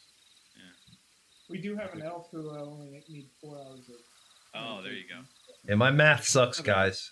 So you'll have to tell me how many shifts we'll have to do of rest for everybody to get 8 hours. Three shifts of 4 hours, which Yeah. puts us at a longer overall. Yeah, Well, but it's relatively early. It was Well, like But wait. A long rest doesn't have to be consecutive. The person has to sleep. You can stay up. You can study. You can just, right. do whatever. So, if we break it up into 3 groups of 3 hours, that should give enough people the time that they need. Just need to break it out however you need to. Yep. Okay, so we're doing three shifts then? Yep. 3 shifts of 2 people. Okay. Yeah. I'm And then gonna one person gets to sleep the whole time. I'm gonna roll the dice 20. And as long as I don't roll 19 or 20, you get a nice peaceful sleep. So let's see. Alright. First shift is good. Alright, so everything's going by. It's a peaceful night. We had sound effects, but we do not have them now. You hear crickets going, cricket, cricket, cricket, cricket. And you hear owls, ooh, ooh, ooh. Just all through the night. All right, so first shift is over. Who's going to second shift? I will. Okay, so Sure. Delivered boys. Scraps and Alistair. That's a good combo. The dwarf and the gobbled. All right. So easy to see when it's dark, right? Aye. All right. So dwarf. It's more relaxing on the eyes. It's very bright when the sun's up. I agree. All right. Let's roll again for the second shift. All right. It's a nice, relaxing time. Again, you hear crickets. Oh, we got 7 more minutes. I say I've been told. I just got told by JC 7 more minutes. All right. So crickets go, owls hoot, and it's a nice, beautiful, warm night in the dales. All right. Third shift. I'll join in that. Who's going up there? Radmore and Polaris.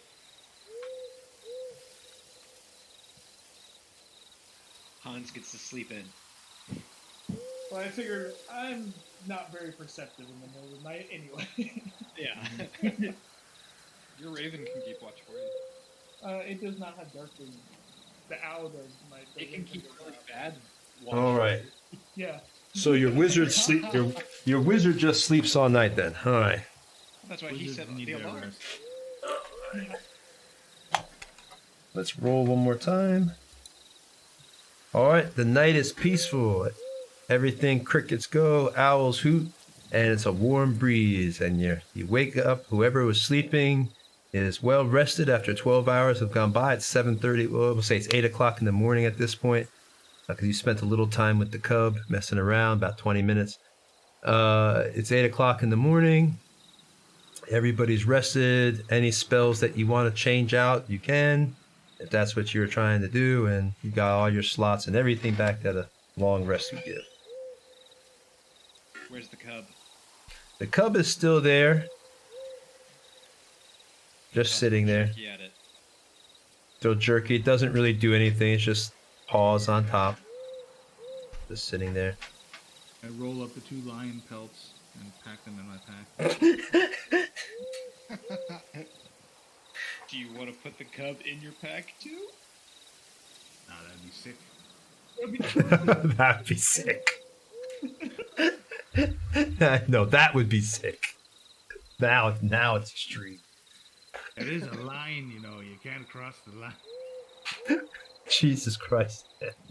You have the stream title wrong. It says Doom of Daggerdale Good Party episode. It's almost like that scene in I feel like that it's like, oh yeah, like the guy eating the brain. Like, oh, don't mind anything. Everything's fine. And that Hannibal Lecter movie, I can't remember which was. All right. So everything's fine though. You're fully rested. Lion Cub is sitting over there. What do you want to do, guys? We only got a few more minutes anyway at this point.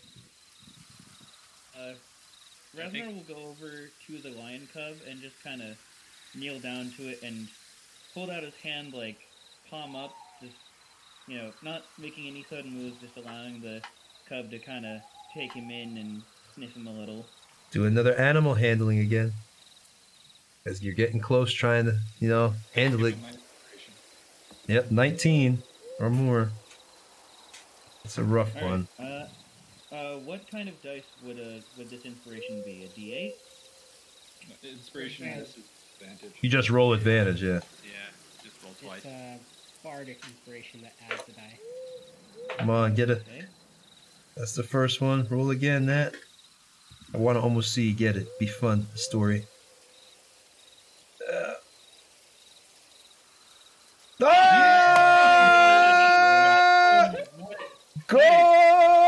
Goal! All right. It's just you. All right, so let's establish some ground rules since, this was not expected. This cat you cannot use your kitten to attack yet. Okay. It's a cub. It's a cub. Okay, so this is not Guinevere or Guinevere from freaking how you pronounce it, Driss's freaking little creature, little figurine that comes alive.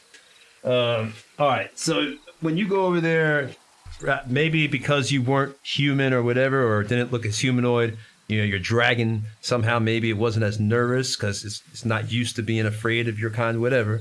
You put your hand down your scaly talon, and it seems to, for some reason, not be as afraid, and it takes the jerky out of your hand, and it kind of just rubs the side of its head against your dragony leg. So now Raz has a little, I guess, pet. Not expected stream. The DM did not expect to have somebody get a lion pet.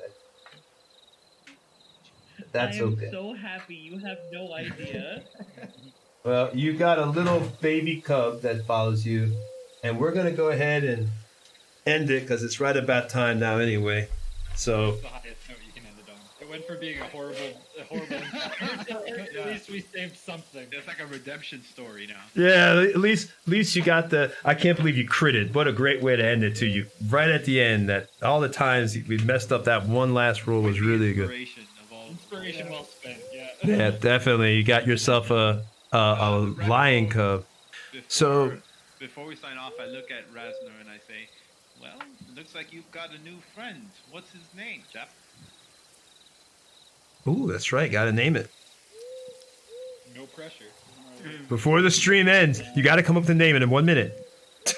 By the way, we have 1,000 viewers. Just name it Scraps. Wait, what? Scratch. Name it Roach. Name it Roach. I named Leo. Scratch. Scratch is cool. I like Scratch. Scratch. So we got Scraps and Scratch. That will not be confusing, I'm sure. Fantastic. All right. I basically follow him around anyways, so now he has 2 pets. Yeah, go ahead and just write that on your sheet until you decide to, I don't know, if you're going to keep it. So you're going to have to find a way to feed it. Good luck on that. So this is going to be interesting little side story to our quest of how to feed a baby mountain lion. They eat raw meat, so we just got 2 lions. Yeah, I was just about to say, we got some lion meat. You're gonna make a cannibal out of the poor. Okay. Good all lord. kinds of fucked up. You're gonna feed him his own parents. That's the dude. That's like that South Park episode where Cartman feeds the chili to the one because he killed his parents and he feeds him the chili. Like, oh, here you go, little. That's truly twisted. You can just give it good berries, and it'll be fine. There you go. All right.